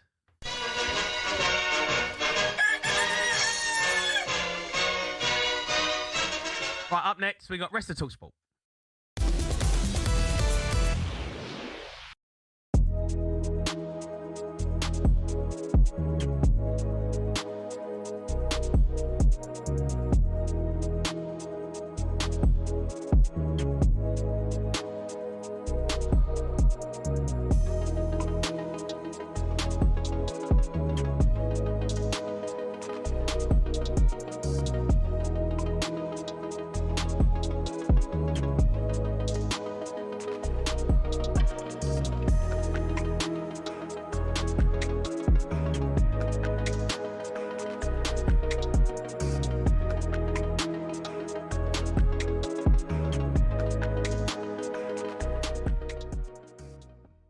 I can't believe they're moaning about losing. No, you're right. They're moaning about the decisions, and I've seen all the interviews after the game. Right. And can someone remind them that they were winning 2-0? Yeah. Like, you've only got what is their? I mean, the goal that wasn't given, and it was at 1-0 at the time. What an unbelievable goal! It was one of the best goals you'll see in the World Cup. Team goal down that right hand side, and I think who was it that was fouled? Was it Martinez that was fouled? I can't remember who. It was over in the far corner. It was in the far corner. Anyway, whoever it was, right? He does step on his toes. Do you think you should go back to it? I think the fact that Argentina didn't actually regain possession of the ball and it was a continuous attack, I think on that occasion, I think it's fair. I think it's a foul. I know, but like so much has to happen. Yeah, but Argentina... Still so much has to happen. He skipped Yeah, of past course. 3 Argentina players. Like nutmegged one of them. And you kind of look at it and go, hold on a minute, right? All right, that is a foul over in the corner. But he's run the length of the pitch, skipped past 3 Argentina players who can't make a tackle. And then they put one across the box and they score. And you go, hold on a minute, you've had 3 opportunities to win the ball back. Yeah, they have. It was and you know, so how much...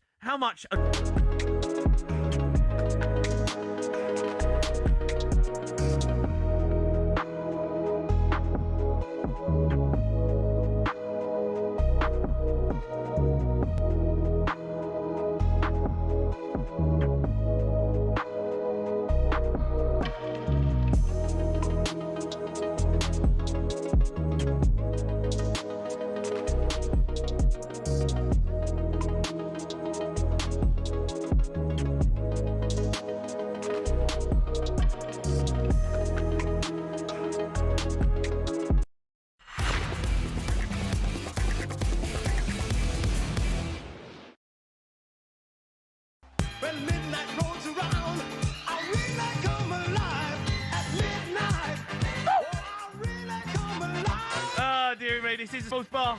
Me, Jamie O'Hara, Jason Cundy. We're taking you through to 1 a.m. tonight. We've got a little World Cup quiz coming up. But now it's time for this.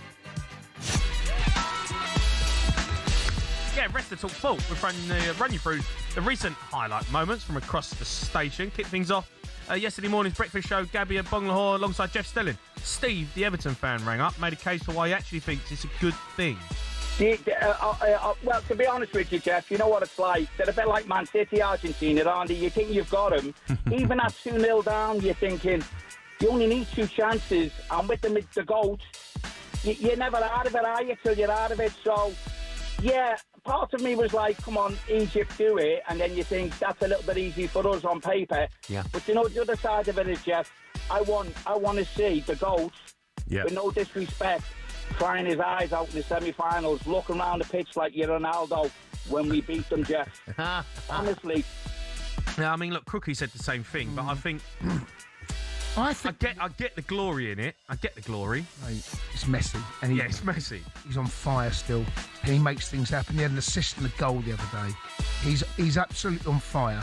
And again, I was watching him against Egypt. And I actually watched the game for my mum, and I said to Mum, just watch Messi, right? Just watch him. And I was pointing the screen. He was walking again. Yeah. He just walks. And then, bang, he springs to life. Yeah. And he makes magic happen. I don't care. Yeah, someone else knock him out. I don't care. It don't have to be us. No, it's not got to be us. I don't subscribe to that point of view. No. I want Switzerland. Because that's the easier route through. 100%. No one wants a harder route through. No. Unless you're nuts. Yeah, no. I don't Argentina, know what... Argentina could beat us. I know Switzerland could as well. And so could Norway, by the way. Yeah, of course. But who do you want to play? Norway, Switzerland. Yeah. Morocco. Jay, you've absolutely nailed it. Yeah. That's it. That's perfect. Give us that. Give me that all day long. All day long. I don't want Spain, no, France, no, Argentina. No, don't want none of that. No. Give me guff. Give me the guffiest route ever. Or what's perceived as the easiest route through. 100%. Don't forget, breakfast is back in a few hours with Jeff and Gabby. Over the yesterday's drive, live from NYC, New York City, Andy and Billy were joined by Spurs fan and rapper AJ Tracy, who was in the mood to win gold steel about Manchester United. Where did you finish the season before? Well, we're not talking about me, though. I'm talking about you. Where did you finish the season? What's that got to do with it? Where did you finish the season before? Above you. Where? What place? 16th. Okay, what did you win? Nothing, because we snatched that trophy off for you. Right. So you can't talk. Next, you wanted... Who did you want? That's... Tonali. Who say? Tonali. And what's the other one? Fernandez. Oh, when they your targets that we snatched off you again.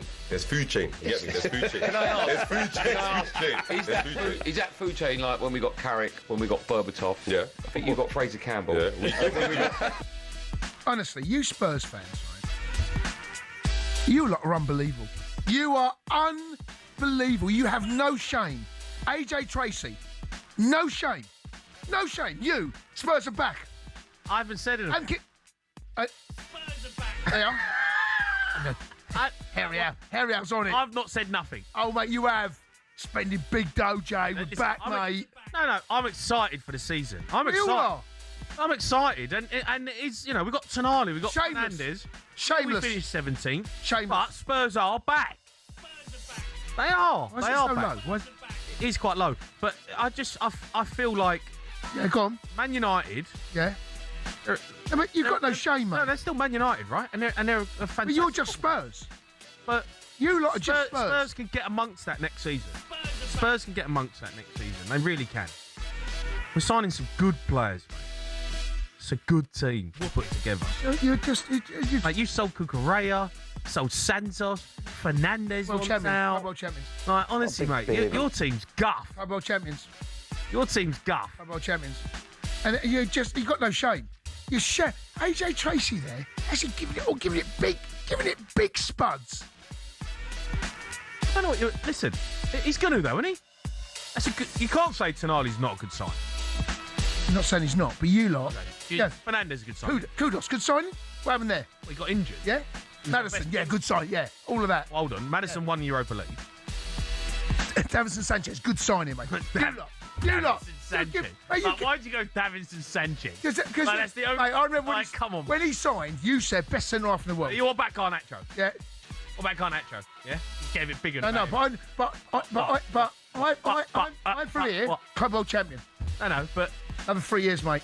Okay, but, you know... No, I don't know. You can all sign a dud, right? And it don't work out. You bought Garnacho. You're trying to get rid of him already. Jay, you lot, shameless. No, we're not shameless. Shame. I can't wait for next season. The Ange mask coming out.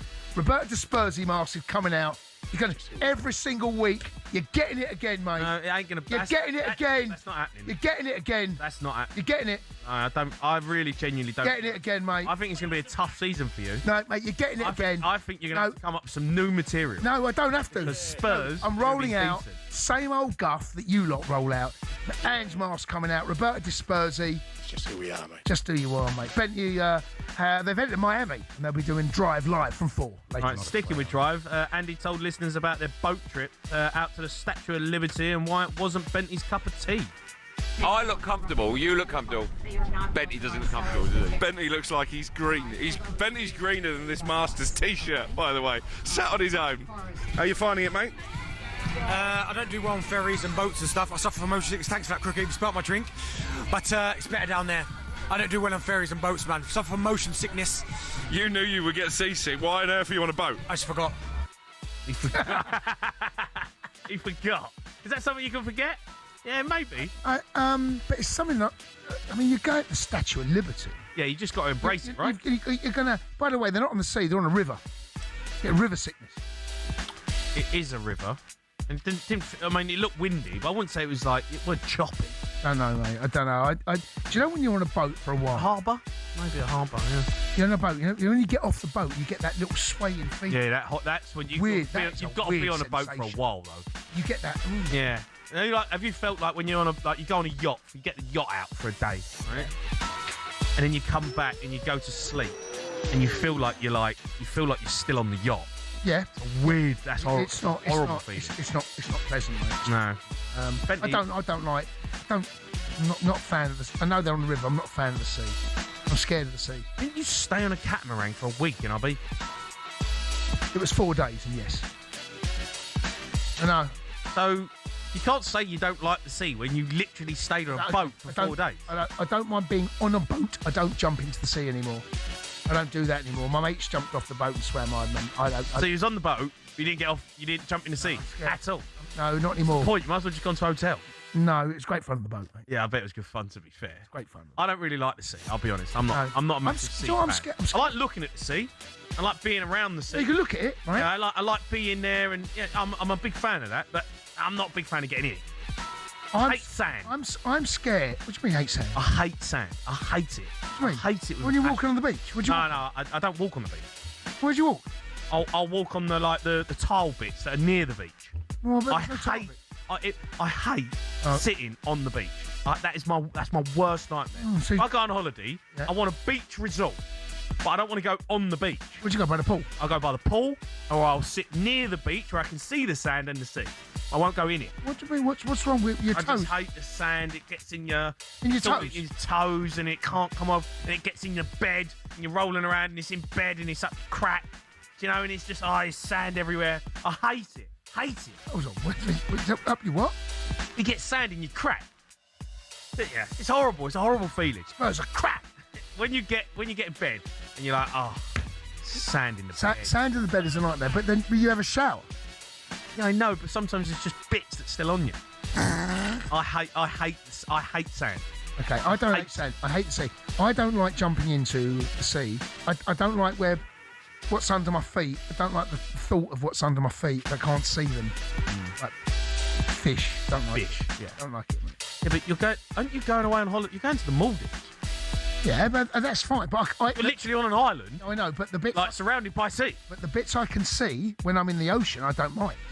So if I get like neck high, I can still see the neck high. Neck high. And anything other than neck high, mate. Are you not going to go out like scuba diving? No chance, mate. No? You're in the Maldives. Mate, I'm not doing it. What? No. I do a fishing trip. Yeah, fishing trip's great for right? Yeah. Okay, here's a question for you. Like, you're going to go and you're going to have the goggles and that, and you're going to swim around, though, near the island. Only where my feet can touch. No, mate. No. I've been to the Maldives. Yeah. You have got to go to the drop-off. Jay, look at me. You've got to swim out. Look at me. Ain't happening, mate. No, Jace, I'm going to show you some videos, right? Let me tell you. Another video you're going to show me. Yeah, not them videos, the other videos, all right? You've got to go to the drop-off. Because in the Maldives, you ain't got to go far. It's 20 metres out. I nearly died. What do you mean you nearly died? I told you the story. I nearly died in the Maldives. I nearly died. I snorkeled. Yeah, we've got enough time. We've got time for this, right? We've got time for this, right? So this is why my confidence in the ocean is completely shot to pieces. Okay. So this is about, how was my boy? He's 11. Listen, it's about 6 years ago. Okay. Before COVID. What's that? 7 years ago. Yeah, right? Anyway, so I went out snorkeling. And I had one of those little face masks. Yeah, they're good, they are. Right, they're brilliant, right? Yeah, they're brilliant. And I'm snorkeling around, and I'm just, because you can just see all the sea life. Yeah, it's amazing. And it's brilliant. And all of a sudden, I see a turtle, sea turtle, right? It was enormous. And I'm above him, and I'm looking down, and there's a sea turtle there. And I'm just watching him. He's eating green stuff off the bottom of the sea. And I did. This would have been about, I don't know, 15 to 20 foot below, right? But I can see it clearly. All of a sudden, a wave takes my mask off, Jay. Oh. Jay, water goes in my mouth, and I'm not a strong swimmer. Right. Right? Yeah. And I'm mask hanging off my face, yeah. like the Ange mask, yeah. right? Yeah. Hanging off my face. And then, and I'm trying to regain a little bit of composure. Yeah. Next thing, another wave. The speedboat's come by, I didn't see it. Speedboat. Now, I'm in a mile of trouble. Now, how far are you out? Well, I turn around, Jay, and the shore, it's about 50 metres away. Oh, jeez. And I have my pants, right? So now, I've now got to get back. Yeah. So I listened, there was your thought process? So my thought process is, I heard an advert on the radio, when you're in trouble, go on your back. Okay. Right? Yeah. So to send you back. So I'm now on my back, and I'm... Okay. So listen, this is a true story. So I'm on my back, right? And I'm now trying to like do, and I've got and I'm now trying to do backstroke. I'm a terrible swimmer, all right? Yeah. Terrible swimmer. And I'm thinking, I don't know if I'm going to make it. Jeez. And I'm thinking, I can't die in the Maldives. I can't die in the Maldives. Oh. Can't die in the Maldives, right? Anyway, another wave, third wave comes along. Yeah. Now, I'm thinking about, I'm in trouble. Yeah. So how did you get out of the situation? Jay, I start screaming, help! No, did you? Jay, I did. Help! Help! Someone get you? I'm screaming help, right? And now I'm thinking, I'm panicking, completely lost all composure, right? Yeah. Jay, I get close to shore. Yeah. And I'm in about 3 foot of water. Some bloke staying above me. Jay, someone's up to their waist. And I'm screaming help. Jay, some blokes, and I'm screaming, panicking, think I'm going to die. And I can't see behind me, can I? Some bloke. And literally, it's shallow. Jay, it's shallow. When you get so far in, Jay, I stood up, was up on my waist, I'm screaming help.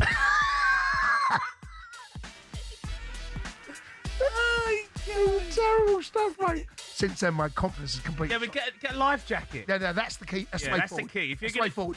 the way forward, get one of the masks. Yeah, and a life because they're jacket. great fun. And I need a noodle. And you need to get a life jacket, and then you can just float around. No, I still. You ain't got to worry about swimming and drowning. I've got another story when I was in Barbados, but that's for another day. Nearly died out there and all. Jeez. Maybe stay away from the sea. Right, up next, we're going to do a World Cup quiz. Jack's coming in.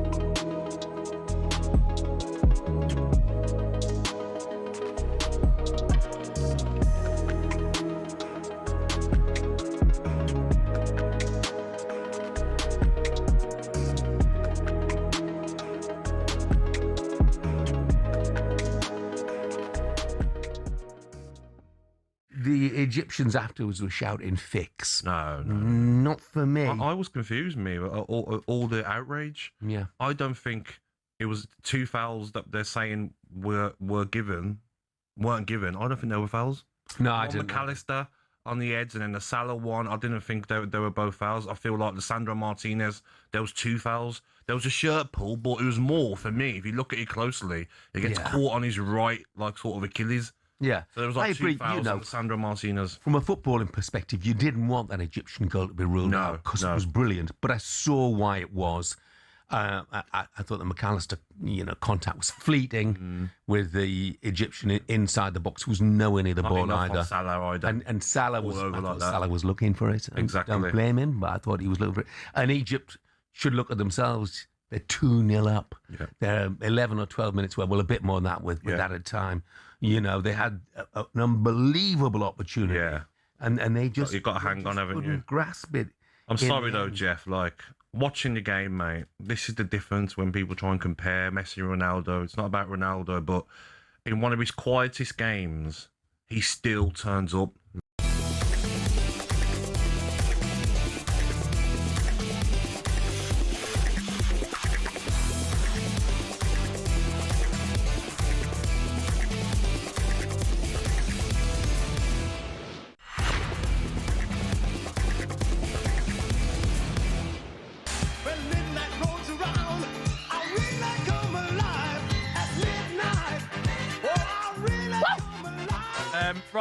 You are listening to the Sports Bar on talkSPORT. Me, Jamie O'Hara, and Jason Cundy. Extra time with Paul Ross is coming up at 1 a.m. But Jack has joined us in the studio. Jackie boy. For a bit of a World Cup quiz. Right, Jackie boy?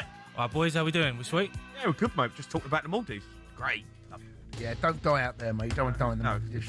Let's not do that. Let's get a life jacket. Yeah, that's it now. Life jacket, noodle, armbands. Oh, you don't need armbands. I need armbands. Stay in the shallow end. Yeah, just hire a life jacket for the week. Yeah. Yeah. Anyway. World Cup quiz. What you got for us? You're going to make it slightly easier. Yeah, like last night's was just pathetic. Jack, it was terrible from you. What a big Mate, baby. that can be us a goal. It's a good goal. It's a good goal, that. Mate, 24 passes and build up. All right, what you got? Which player scored the most goals in a single World Cup tournament? Okay. Isn't it? So 13, didn't he? 13, yeah. I see it the other day. Yeah. Ain't a big player. No, he's not. It's not an icon, is it? Is it? Well, I tell you what. It is. Fontaine. It is. It's Fontaine. That's a great shout from you. Just Fontaine. 1958 World Cup. I had to drag that 13 one goals. from somewhere, mate. That's unbelievable. Good knowledge. Well done.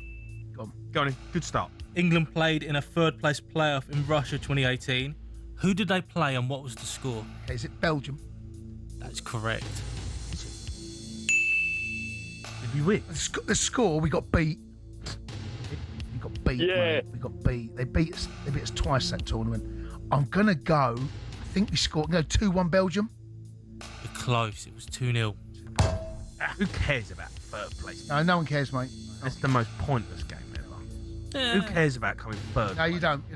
It's another game of football. You get a medal, don't you? Yeah. Third place medal. Yeah. Number 3. It's not the Olympics. No. You're there to win it. If you're not, then no. Number 1. You get a runners-up medal. Like no one wants a runners-up. Number 2. To be fair, the Belgian team probably celebrated. No one wants like third place. Croatia got third place in Qatar, right? Yeah, and Number they 3. were given a big welcome when they got back. So did Belgium.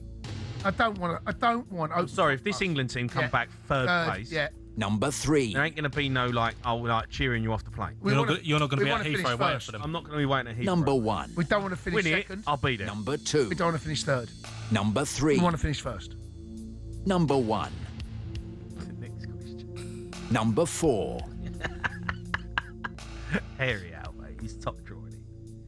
So Brazil exited Number the 5. 2014 World Cup on home soil, getting slapped 7-1 by Germany. Who scored the Brazil goal? David Luiz. That's the wrong answer. Oh God, I was right. You're going down the right avenue, though. Yeah. It's a centre half. No, not in that sense. Not in that sense. So what road's he going down? Yeah, where am I going? Well, think of who David Luiz played for. Chelsea. Yep. Who's the Brazilian one? Thiago Silva? No. Play for Chelsea. Yeah. Oh, Ramirez. No. Oh gosh. Keep going. How many other Brazilians you got? Alex. No. No, definitely not Alex. Who else? He wasn't a centre back. He was Premier League winner. Premier League winner. Yeah. Oscar. That's the correct answer. I don't know if you can get a tick for that. No, you can't get a tick for that, mate. That's a big old. Come on, then, keep them coming, Jack. France won the 2018 World Cup. Say that again. Sorry. Al must be bored. He must be bored out there. Al, can you do the fart and the burp at the same time?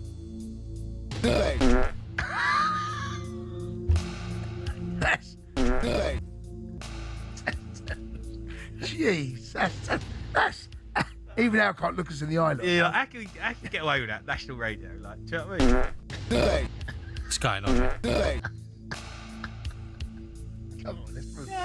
Come on.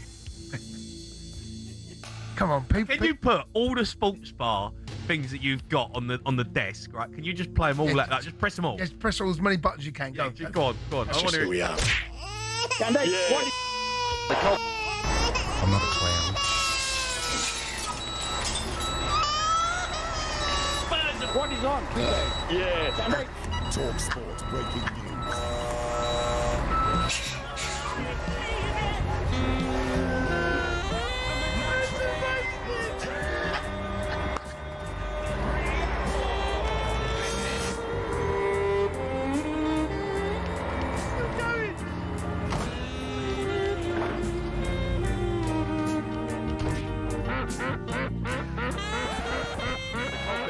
Jason Cundy. It's so good. I can listen to that for 10 minutes. It's so good. Al's had the best 30 seconds of his life there. Right, go on. Sorry, Jack. You're good. Jack's producing this rubbish. Yeah. So France beat Croatia 4-2. Yeah. The 2018 World Cup final. Their first goal, or one of the goals, was an own goal. Who were the other 3 goal scorers for France? Mate, I've got no Your head's idea. gone, ain't it? Your I'm head's gone. I've gone. Yeah. All I wanted was a fart noise.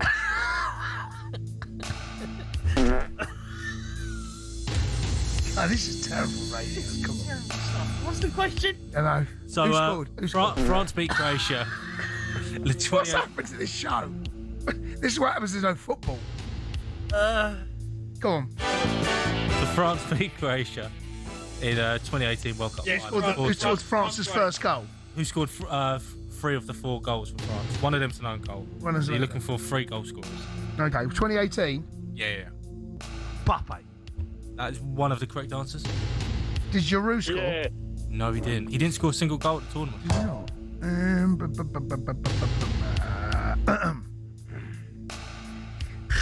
Big name players here. Big name players. Big name players. Well, one's an own goal. No. Yeah, one of the goals of the 4 was an own goal. I'm looking for the 3 other goal scorers. Okay. You got Mbappe. Perisic. No, for France. Right. Okay. Let's go 3. They scored 4. One of them was right, an okay. goal. Right, so you said Mbappe. Right. Yeah, looking for 2. Why are you looking at me? Griezmann. That is correct. You're looking for one more. Played in the Prem. Midfielder. No, that's too early. It weren't N'Golo Kante, is it? No, he played alongside N'Golo Kante. Oh, Pogba. Yep. That's not bad. We got there in the end. Got there in the end. Still listening. Got it. Who won the Golden Boot in the 2022 World Cup?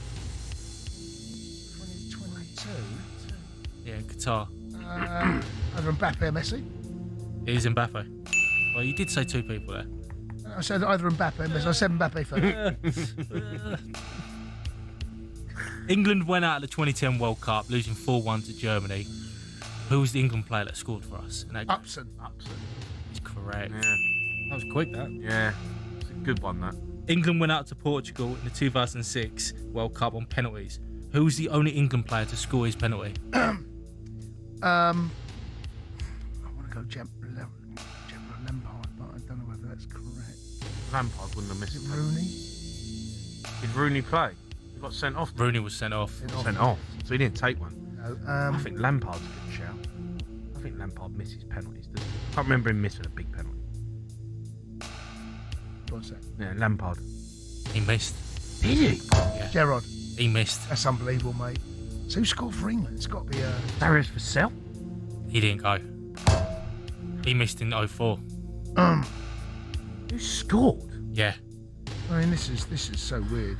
This is so weird. Do you want to who did he play for? He was the only one that took a penalty that didn't play in the Prem. Oh, so he played abroad. Is it not? No. What? Yeah, he didn't play in the Prem at this point. Oh, at this point. Yeah. He wasn't playing in the Prem. What year is it again? 2006. He was the only England player to score, and he was the only one to not play in the Prem. Owen Hargreaves. That is the correct answer. Both Lampard and Gerrard missed. That's mental. Don't even talk about that, do we? No. We talk about Waddle and we talk about... No, but that there's a good reason, because it was terrible. Carragher scored, but then had to retake and it missed. Did he? Yeah. Stinker.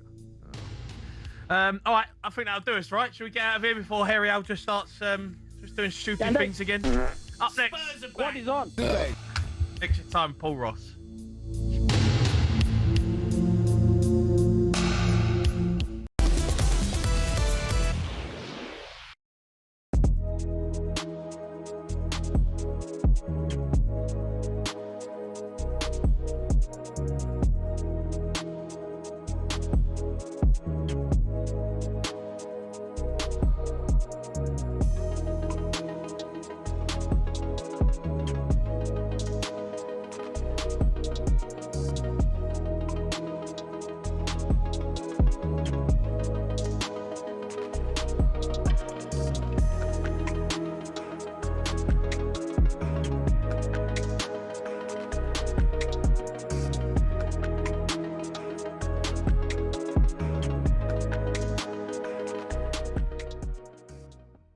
Rate your free wind-up merchants on talkSPORT. Who are the top 3?